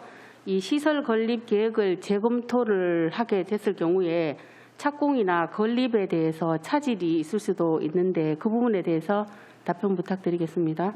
지금 이게 전액 10이기 때문에 지금 아직 예산이 크게 지금 투입된 거는 이제 없습니다. 없고 지금 설계비 일부 들어간 것 빼기 없어서 진행하는 데는 아직 큰 문제가 없습니다.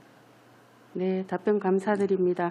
청소년 문화회관 건립 이런 부분들은 청소년들이 머무르고 싶은 행복한 추억의 공간이라고 생각이 됩니다.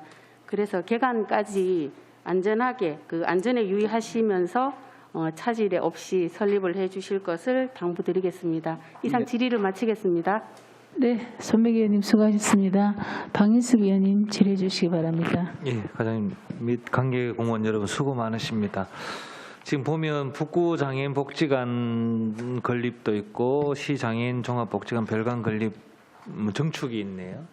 정축이 있고 지금 삼산동에 위치하고 있는 시 장애인 체육관 같은 경우에 공간이 이제 예전에 비해서 이제 자꾸 수요가 늘다 보니까 공간이 부족해서 또 정축이 필요하다 그런 얘기가 있는데 혹시 이런 부분에서 혹시 좀 검토된 바가 있는지 한번 여쭙고 싶습니다. 예, 장애인 복지과장 답변드리도록 하겠습니다. 아시겠지만 우리 시에는 장애인 체육관이 2개소가 있습니다. 예, 남구에 있는 장애인 제1체육관이 있고 중구 성안에 제2 장애인 체육관이 운영이 되고 있습니다. 장애인 남구에 있는 장애인 체육관이 이제 부족하고 장애인들의 서비스 욕구가 많아서 제2체육관을 건립을 한 상황이고, 현재 장애인 1체육관에 대한 정축이라든지 이런 부분들은 현재 건폐율이라든지 용적률 이런 부분들이 할 수 없기 때문에 제2체육관을 새로 신설을 했다고 말씀을 드리고, 장애인 단체에서는 뭐 제2체육관뿐만이 아니라 제3, 제4 장애인 체육관들을 요구는 하고 있는 건 사실이고, 향후에 이런 부분들은 어떤 구분 간의 형평성이라든지 장애인 체육관뿐만이 아니라 장애인 복지관 등과 같이 연계를 해서 구분에 필요한 시설들을 정축 내지 새로 신설하는 쪽으로 검토가 돼야 될 것으로 이렇게 판단을 하고 있습니다. 예, 알겠습니다. 그리고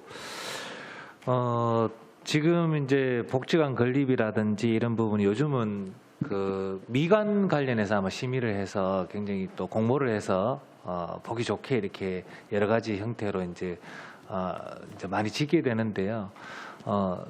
제가 여러 군데 이제 의견을 들어보니까 미관보다는 오히려 공간 활용이 더 중요하다. 더 아름답게 어떤 뭐 이렇게 꾸미는 것도 중요하지만 오히려 유지 보수가 더 어렵고 그다음에 공간이 더 줄어들기 때문에 그냥 직사각형 예를 들어서 그런 형태 정형화된 형태로 해서 해주면 오히려 뭐 작은 공간이라도 더 이렇게 쓸 수 있는 여력이 되니까 뭐 그런 부분을 조금 검토를 해달라 이런 민원이 있었습니다. 그래서 이런 부분도 한번 조금 검토 부탁드리겠습니다. 예, 어머님 말씀에 공감을 하고 있고, 예. 뭐 적은 예산으로 복지 시설들을 신축을 하고 있는데 너무 디자인만 생각하면은 공간상 어려운 점이 있는 건 사실입니다. 앞으로 그런 부분에 대해서도 충분히 검토를 해서 최소한의 공간으로 최대한의 효과를 누릴 수 있는 그런 설계가 될 수 있도록 노력하도록 하겠습니다. 예, 그리고 또 그냥 한 가지 더 질의를 드리겠습니다. 그 장애인 관련해서 또 여성 관련해서 이제 같이 이제 포함이 되는데 또 저기 그 다문화 또 여성 같은 경우에도 그렇고 혹시 뭐 성폭력 피해나 아니면 가정폭력이나 이런 등등 해서 혹시 그분들을 보호하는 보호시설 내지는 센터가 울산에 존재합니까? 장애인 관련 시설은 장애인 쉼터라고 뭐 한 개소가 지금 운영이 되고 있고, 또 관련 법이 개정이 되어서 장애 아동을 위한 전담 쉼터를 2025년까지 저희들이 신설을 해야 되는 그런 상황이고, 내년에 국가에서 공모를 하게 되면 저희들을 응할 예정이고, 기타 뭐 여성이라든지 이런 성폭력과 관련된 이 시설들은 여성 청소년 과장님께서 예. 지금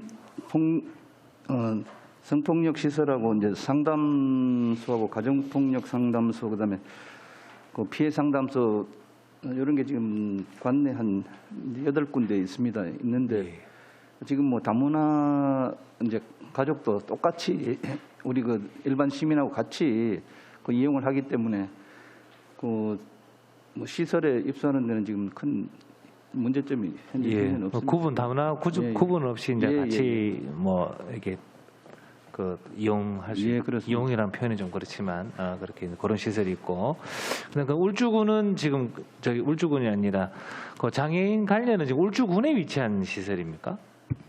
장애인 쉼터는 현재 그 중구에 있다가 시설에 그 뭐 특별한 사유가 있어서 동구로 이전을 했습니다. 현재 동구에 소재하고 있습니다. 뭐 그런 부분도 조금 뭐 지속적으로 조금 철저히 관리 좀 잘 좀 부탁드리고요. 그다음에 이제 그 우리 어르신 복지과에 가장 질의를 드리겠습니다. 지금 보면 저희들 사회가 뭐 누구나 다 알다시피 고령 사회, 뭐 초고령 사회로 지금 진입하고 있고, 어르신들이 비교적 뭐 예전보다는 건강 관리가 잘 되고 있기 때문에 일할 수 있는 어떤 그런 여건이 뭐 충분히 또 지어지고, 근데 또 뭐 체력이나 이런 부분은 뭐 가능하지만 아마 일할 수 있는 장소가 그렇게 많지 않은 걸로 알고 있습니다. 많지 않은 걸로 알고 있는데, 지금 뭐 시니어 클럽 같은 경우에 굉장히 호응도 좋고 잘 되고 있다고 들었는데, 지금 뭐 현재 뭐 간단한 현황 정도 부탁드려도 될까요? 네, 시니어 클럽은 이제 각 구군에 하나씩 있고요. 이제 네. 노인 일자리 전담 기관이라고 보시면 됩니다. 네. 그 울산의 인구 특성이 사실은 고령화에 접어들긴 했지만 굉장히 좀 액티브하신 분들이 많아요. 실제로 제일 젊은 도시에서 지금 이제 베이비부머 세대가 고령화에 접어들었다는 부분 때문에 여가라든가 일거리에 대한 부분들이 관심이 많으시고요. 그래서 사실은 노인 일자리 사업 자체가 사업비 규모도 사실은 500억에 달하는 큰 규모고요. 일자리도 13,000여 개가 되는데 실제로 양질의 일자리를 하시지만 그런 부분들은 많지는 않고요. 저희가 아시다시피 학교 앞에서 이렇게 신호라든가 이런 걸 하시는 그 공공형 일자리 사업이 전체 일자리 사업의 한 80% 이상을 차지하고 있습니다. 가장 큰 고민이 정말 내가 젊을 때 현역에서 했던 내용들을 그 일자리에 좀 투입하는 부분들인데 계속적으로 투입하는 부분들인데 그런 맞춤형 일자리를 찾는 것이 저희가 지금 가장 큰 고민이고 계속적으로 발굴하고 있다는 말씀을 또 드리겠습니다. 계속 고민하고 계시네요. 네네. 그 일자리 테마에 대한 부분들은 그 우리 시 전체에 노인 일자리 전문 기관도 있고 또 구군의 시니어 클럽에서도 계속적으로 그 어르신들의 요구를 반영해서 그 일자리 테마를 발굴하고 있다는 말씀을 드리겠습니다. 예, 제가 뭐 이렇게 여쭤보는 것은 사실은 남구에 있으면서 우리 남구 시니어 클럽 같은 경우에 굉장히 지역 어르신들이나 주민들한테 호응이 좋습니다. 호응이 좋고 굉장히 우수 사례로 아마 그렇게 되는 걸로 알고 있고 벤치마킹도 들어오는 걸 제가 봤거든요. 그래서 이런 부분에서 너무 잘하고 있다. 그래서 이런 부분에 조금 더 확대 또 지원 네. 또 뭐 연구를 많이 하셔서 뭐 이렇게 어르신들이 좀 양질의 일자리도 더 주어지고 또 재능을 좀 활용할 수 있도록 네. 그렇게 부탁드리겠습니다. 네, 알겠습니다. 예, 감사합니다.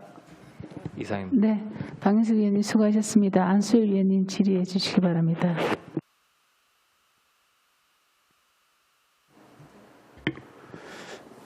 예, 최정자 우리 복지인구정책과장님. 네. 업무 보고서 21페이지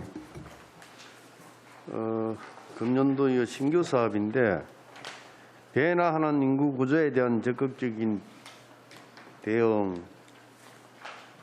이 사업이 뭐 어떤 사업인지 말씀해 주시고 네. 또 지금 진행이 어떻게 되는지 말씀해 주시기 바랍니다. 네, 저희가 이제 변한 인구 구조에 대한 대응을 위해서 올해 인구맵, 울산광역시 인구맵 설계 용역을 지금 진행 중에 있습니다. 용역 기간은 올 4월부터 11월까지고 사업 내용이 울산의 인구 진단 및 생활 근역별 인구 진단 그리고 매년 인구 추계 모니터링을 통한 예측 모형 설계 등을 통해서 시민이 살기 좋은 울산을 만드는 역할을 할 예정이고 그다음에 인구 활력 정진 홍보를 위해서 저희가 미니 다큐멘터리를 제작 중에 있습니다. 제작 기간은 6월에서 9월이고 이제 울산형 인구 활력 정진 시책, 그다음 결혼, 출산, 보육, 취나, 사회 분위기 조성을 위한 시민 인식 개선 등이 내용입니다. 저희가 용역 같은 경우는 지금 저희가 착수 보고회를 개최했고요.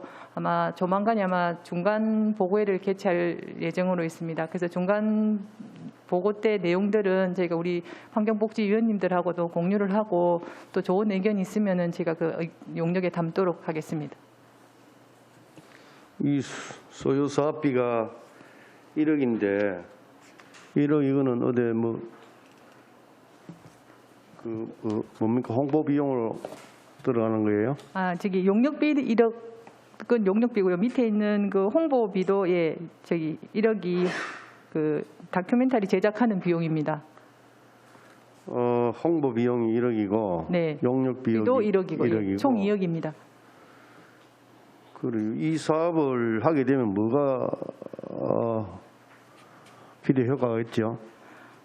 기대 효과는 사실 저희가 이제 울산이 지금 계속 인구가 감소하고 있는 부분이 뭐 문제점들은 사실은 다양하게 첫 번째가 일자리 그리고 뭐 이제 대학이 없다는 거, 그래서 청년들이 왜 이제 대학을 가서 돌아오지 않는다는 거, 이런 부분들은 저희가 문제점들은 사실 그동안 많이 도출이 됐었고, 그다음에 정주 여건 개선이 필요하다는 얘기는 계속 많이 나왔었습니다. 그래서 사실은 인구를 계속 이제 증가하는 게 저희가 목표긴 하지만 기존에 있는 인구를 이제 잘 유출하지 않기 위해서 어떤 부분이 필요한지, 그리고 이제 정규 여건 개선을 위해서 어느 지역을 좀 더 발전을 시킨다든가 이런 부분들을 조금 용역을 이제 전문가적인 이제 저희가 서울 아태연구재단이라고 서울대 이제 인구 관련 그 조영태 교수님이 그 연구원으로 지금 참여하고 있습니다. 그래서 다른 타 선진국 사례라든가 우리 국내 사례들을 좀 인구 관련해서 그런 정책들을 좀 사례를 또 모아서 우리 인구 종합 계획에 좀 수립하려고 하고 있습니다. 예. 한마디로 요약하자면은 살기 좋은 울산을 만들기 위한 사업이라고 보면 되네, 그죠? 맞습니까? 네, 맞습니다. 그리고 무엇보다도 참 인구 감소 문제는 전국적인 또 문제고 특히 우리 울산 같은 경우에는 더 심각하다. 다만 이렇게 알고 있으리라 생각이 되어집니다. 우리가 다 함께 뭐 인식하고 있는 것은 첫째도 일자리, 둘째도 일자리고 또한 그 우리 울산의 청년들 타지로 그 유출되는 문제는 대학교 문제가 어찌됐든 간에 청소년들이 학생들이 울산을 벗어나지 않게끔 하기 위해서는 우리 행정에서 정말 그 온 힘을 다해야 되지 않겠나. 타지에 있는 종합대학이라든지 그런 대학을 울산에 유치하는 거. 그래야만이 우리 청소년 학생들이 유출되지 외지로 유출되지 않는다. 그건 다 공감하는 내용 아닙니까, 그죠? 네, 맞습니다. 그래요. 우리 일자리 첫째도 일자리고 둘째는 우리 청소년들 그 외지로 유출되지 않게끔 대학 유치하는 거, 종합대학 유치하는 거. 그리고 정주 여건 개선하는 그런 환경 개선 사업이라든지 그런데 우리가 또 중점적인 사업을 또 펼쳐나가야 되지 않겠나 이렇게 생각되어집니다. 아무튼 우리 복지 인구 정책과에서도 이런 뭐 살기 좋은 울산을 만들기 위해서 여러 가지 다양한 시책을 이래 내놓고 있는데 신규 사업인 만큼 효과적인 사업이 될 수 있도록 정말 최선을 다해 주시기 바랍니다. 네, 감사합니다. 그리고 아마 민선 8기 우리 시장님 공약이 일자리 창출과 종합대학 유치가 들어있고 그다음에 울산을 다시 잘 살게 만드는 게 그 위대한 목표이기 때문에 저희도 같이 거기에 발맞춰서 울산이 잘 살 수 있도록 열심히 노력하겠습니다. 예. 그다음 김효중 우리 장애인 복지과장님. 네. 장애인 업무가 참 많죠, 그죠? 늘 고생 많습니다. 그 우리 특히 발달 장애인들 예. 그 주안보호 시설이라든지 뭐 물론 운영하고 있습니다만은 시설이 있습니다만은 또 최중증 그 발달 장애인들 이게 이제 참 시설이 부족한 관계로 또 뭐 이게 되는 그 부모님들은 정말 많은 그 고충이 뒤따르고 있더라고요. 그 시설도 우리 뭐 물론 뭐 해당되는 부서에서도 시설을 또 이래 또 뭐 짓기 위해서 많은 노력을 하고 있습니다만은 특히 지금 보면은 현재 그 발달 장애인들 주안보호 시설에 물론 뭐 시에서 조금 뭐 운영비는 뭐 지원하지만도 거기에 대한 그 인력 그 문제가 정말 심각하다. 그 우리 과장님도 알고 있죠. 예. 그 발달 장애인들은 그 뭐 통제가 되지 않는 관계로 그 뭐 그게 보호 시설의 선정은 한정되어 있기 때문에 많은 그런 어려움을 겪고 있더라고요.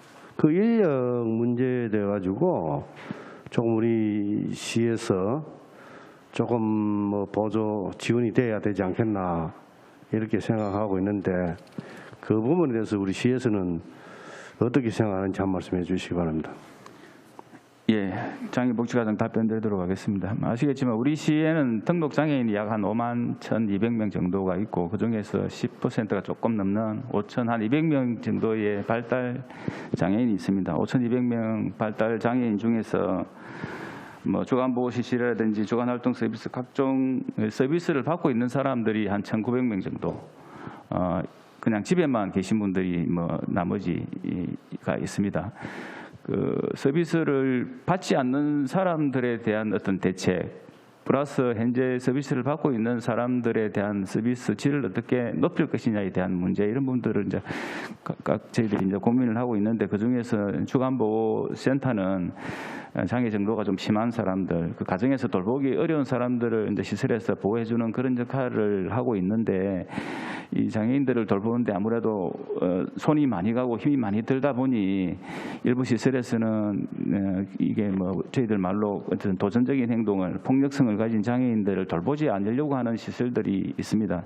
그런 여러 가지 문제가 있지만 그 중에 하나가 이제 인력이 부족한 부분들이 있거든요. 그래서 지속적으로 저희들이 이제 인력을 지원해주기 위해서 예산 확보를 하기 위해서 노력을 하고 있다는 말씀을 드리고, 이번에 또 시장님 공약 중에 그런 사항이 있어서 충분히 우리 지침상 인력을 확보를 해서 장애인 부모님들의, 특히 발달 장애인 부모님들의 욕구에 부응할 수 있도록 최선을 다하겠다는 말씀을 드리고, 덧붙여서 뭐 또 특히 남구 같은 경우에는 남구청장 공약 중에 그런 사항들이 있더라고요. 그렇게 다 연계를 해서 앞으로 인프라 구축, 발달 장애인들이 낮 시간대 이용할 수 있는 시설들을 늘려가고 인력 확충할 수 있도록 그렇게 노력하겠다는 말씀을 드리겠습니다. 한 1분만 더 주소. 예, 지금 업무 보고서 51페이지에 남구의 그 발달장애인 평생 그 교육센터 예. 지금 원래 사업 계획이 되어 있는데 예. 지금 뭐 어디 대상 지역은 선정되어 있습니까? 저희들이 예산을 이제 남구청에다가 지원을 해서 남구에서 하고 있는 사업인데, 지난주에 위탁자는 선정을 한 걸로 알고 있습니다. 위탁자가 선정이 되어서 위탁자하고 같이 교육센터를 운영할 곳을 찾아서 시설 개보수를 하고, 뭐 이것도 금년 연말쯤 돼야 아마 실제적인 운영은 되지 않을까, 그렇게 계획을 하고 있습니다. 예, 잘 알겠습니다. 이상입니다. 네, 안슬 위원님 수고하셨습니다. 정철학 위원님 질의해 주시기 바랍니다. 예, 반갑습니다. 보고서 40페이지 보면은 보훈단체 지원에 관해서 적시를 해놓은 게 있는데, 주로 지원하는 내용이 어떤 내용입니까? 네, 어르신복지과 답변드리겠습니다. 일단 단체 지원은 단체 시설을 운영하기 위한 사무공간이죠. 사무공간을 운영하기 위한 운영비가 들어가 있고요. 각 개별 단체별로는 개별 단체가 수행할 수 있는 사업들입니다.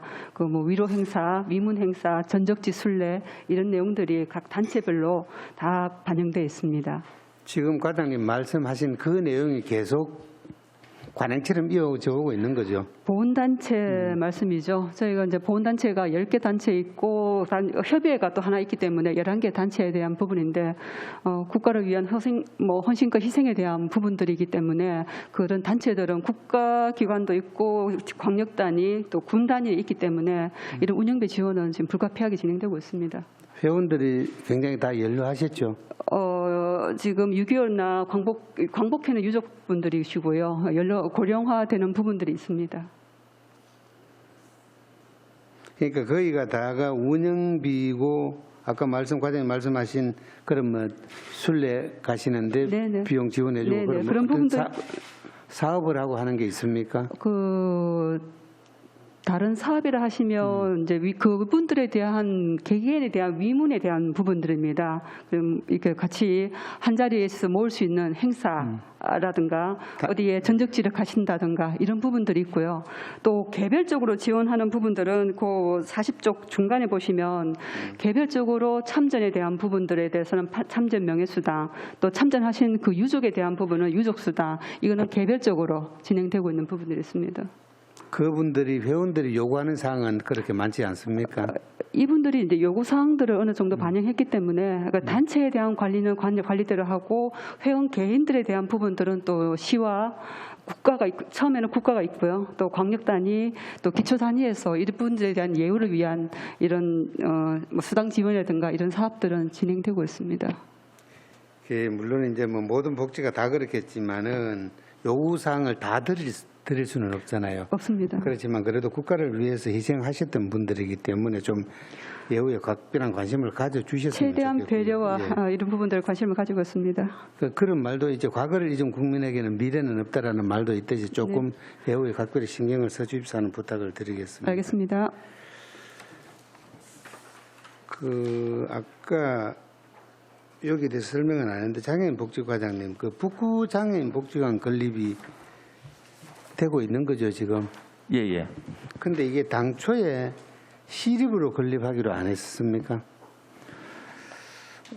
이게 이제 뭐 부지 조성부터 설명을 드리자면 2013년도인가 북구에 소재한 사회복지법인에서 이제 발달 장애인 복지관을 위해서 모금 활동을 한 걸로 알고 있고 그 당시 모금한 어떤 후원금으로 비용으로 부지를 매입을 해서 발달 장애인 복지관을 추진한 걸로 알고 있습니다. 그런 과정에서 이렇게 유형별 특화된 발달 장애인 복지관보다는 북구에 장애인 복지관이 없으니 그냥 종합 장애인 복지관으로 하는 게 맞겠다라고 이 방향이 틀어진 것 같고 구군별로 지금 현재 시 장애인 복지관이 있고 동구 복지관 장애인 복지관이 있고 울주군 장애인 복지관이 있는데 동구랑 울주군도 군 내지 군립으로 복지관을 설치를 했기 때문에 북구에 위치한 복지관도 북구 장애인 복지관을 하는 게 맞지 않았나 해서 아마 그렇게 방향을 잡고 북구 장애인 복지관으로 설치한 걸로 그렇게 알고 있습니다. 운영비만 지원이 됩니까? 이번 신축비 중에서 시비 8억이랑 특별 교부세 40억 지원을 했고 앞으로 운영이 되면은 그 인력 인건비가 지원이 되는데 가장 최근에 이제 동구 장애인 복지관 예를 들면 인건비가 약 한 1년에 11억 내지 2억 원, 12억 원 정도 지원이 돼야 될 걸로 그렇게 알고 있습니다. 그럼 인건비만 지원이 되는 겁니까? 네네 앞으로. 나머지는 구군립일 경우에 구군에서 지원하는 거고요. 앞으로는 실제 운영을 하게 되면 거의 대부분 인건비죠. 예.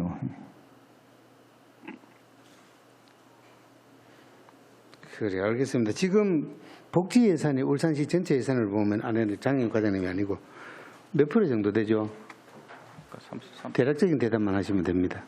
32%에서 33% 정도 됩니다. 복지 예산액에. 점진적으로 늘어나고 있죠. 네, 맞습니다. 한번 투입되면 중단하기가 곤란한 부분도 있죠. 그러니까 건립비 같은 경우는 투입할 시기만 들어가지만 운영비라든가 인건비 같은 경우는 한번 들어가면 계속 들어가야 된다고 보시면 됩니다. 네, 알겠습니다. 이상입니다. 네, 수고하셨습니다. 혹시 추가 질의하실 의원 계십니까? 네, 안수일 의원님 질의해 주시기 바랍니다. 예, 복지인구 정책과장님. 네. 지금 아동 학대 문제가 좀 이래 해소 기미는 전혀 없고 정말 사회적인 또 이래 문제가 아닐 수 없다는 말씀을 드립니다. 지금 경찰하고 행정하고 다 이래 전문기관하고 다 이래 연계가 돼 있지 않습니까? 네. 그런데 경찰에서 아동 학대가 이래 조사하고 하면은 보호 시설에다가 전문기관에다가 이래 맡겨야 되는데 그런데 무슨 문제가 있었노 하면은 장애인 아동 학대, 이 장애인 아동 학대는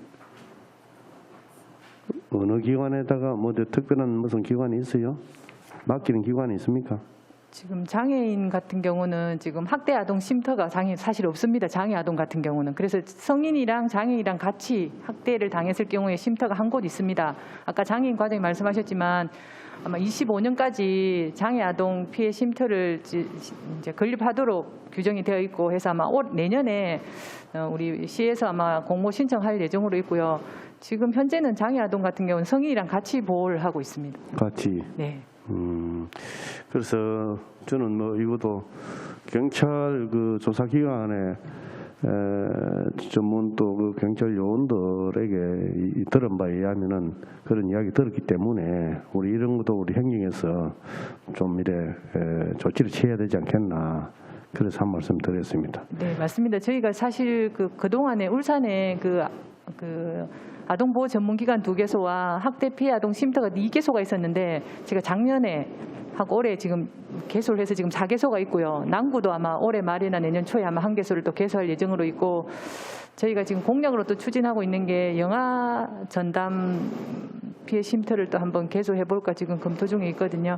그래서 아마 그 장애 아동뿐 아니고 일반 아동들도 지금 학대 아동이 이제 학대 후에 이제 원가정으로 복귀할 때까지 그 과정이 되게 중요하기 때문에 피해 아동들이 쉼터라든가 아니면 가정 위탁을 통해서 빠른 가정 복귀를 할 수 있도록 제가 뭐 시설이 부족하면 시설을 더 준비할 거고 또 뭐 심리 치료가 부족하다면 심리 치료를 더 지원을 해서 빠르게 회복할 수 있도록 돕겠습니다.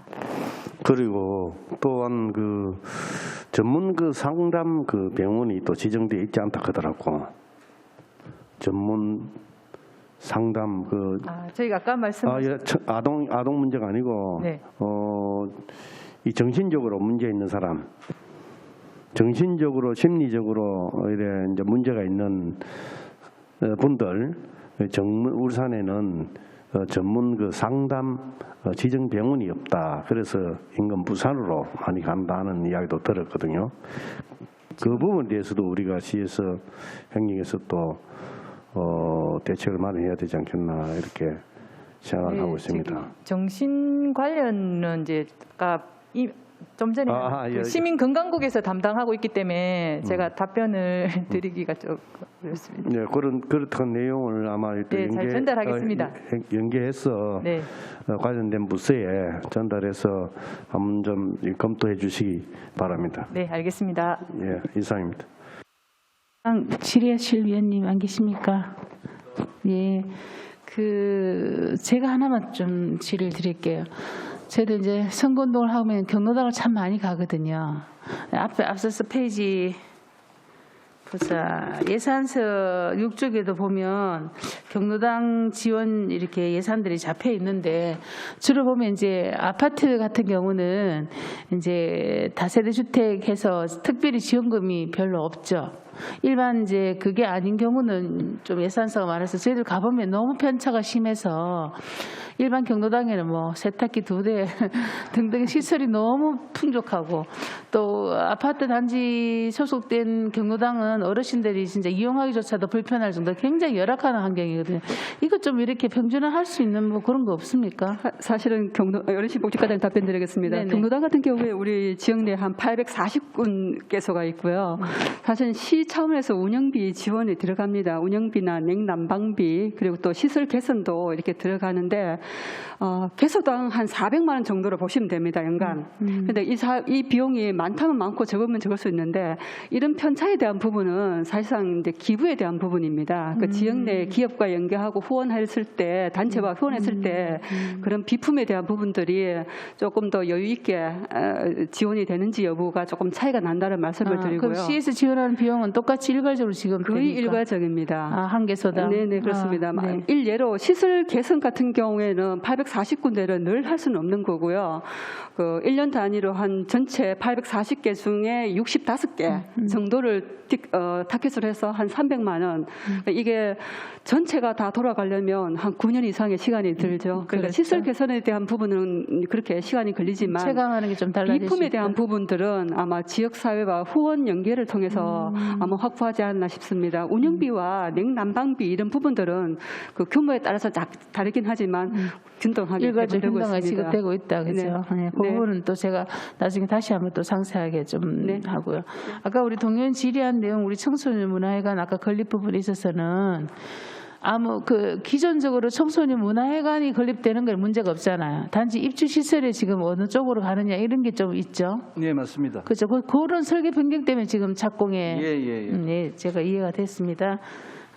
더 이상 질의하실 내용이 없으므로 질의 답변을 종결하겠습니다. 오늘 우리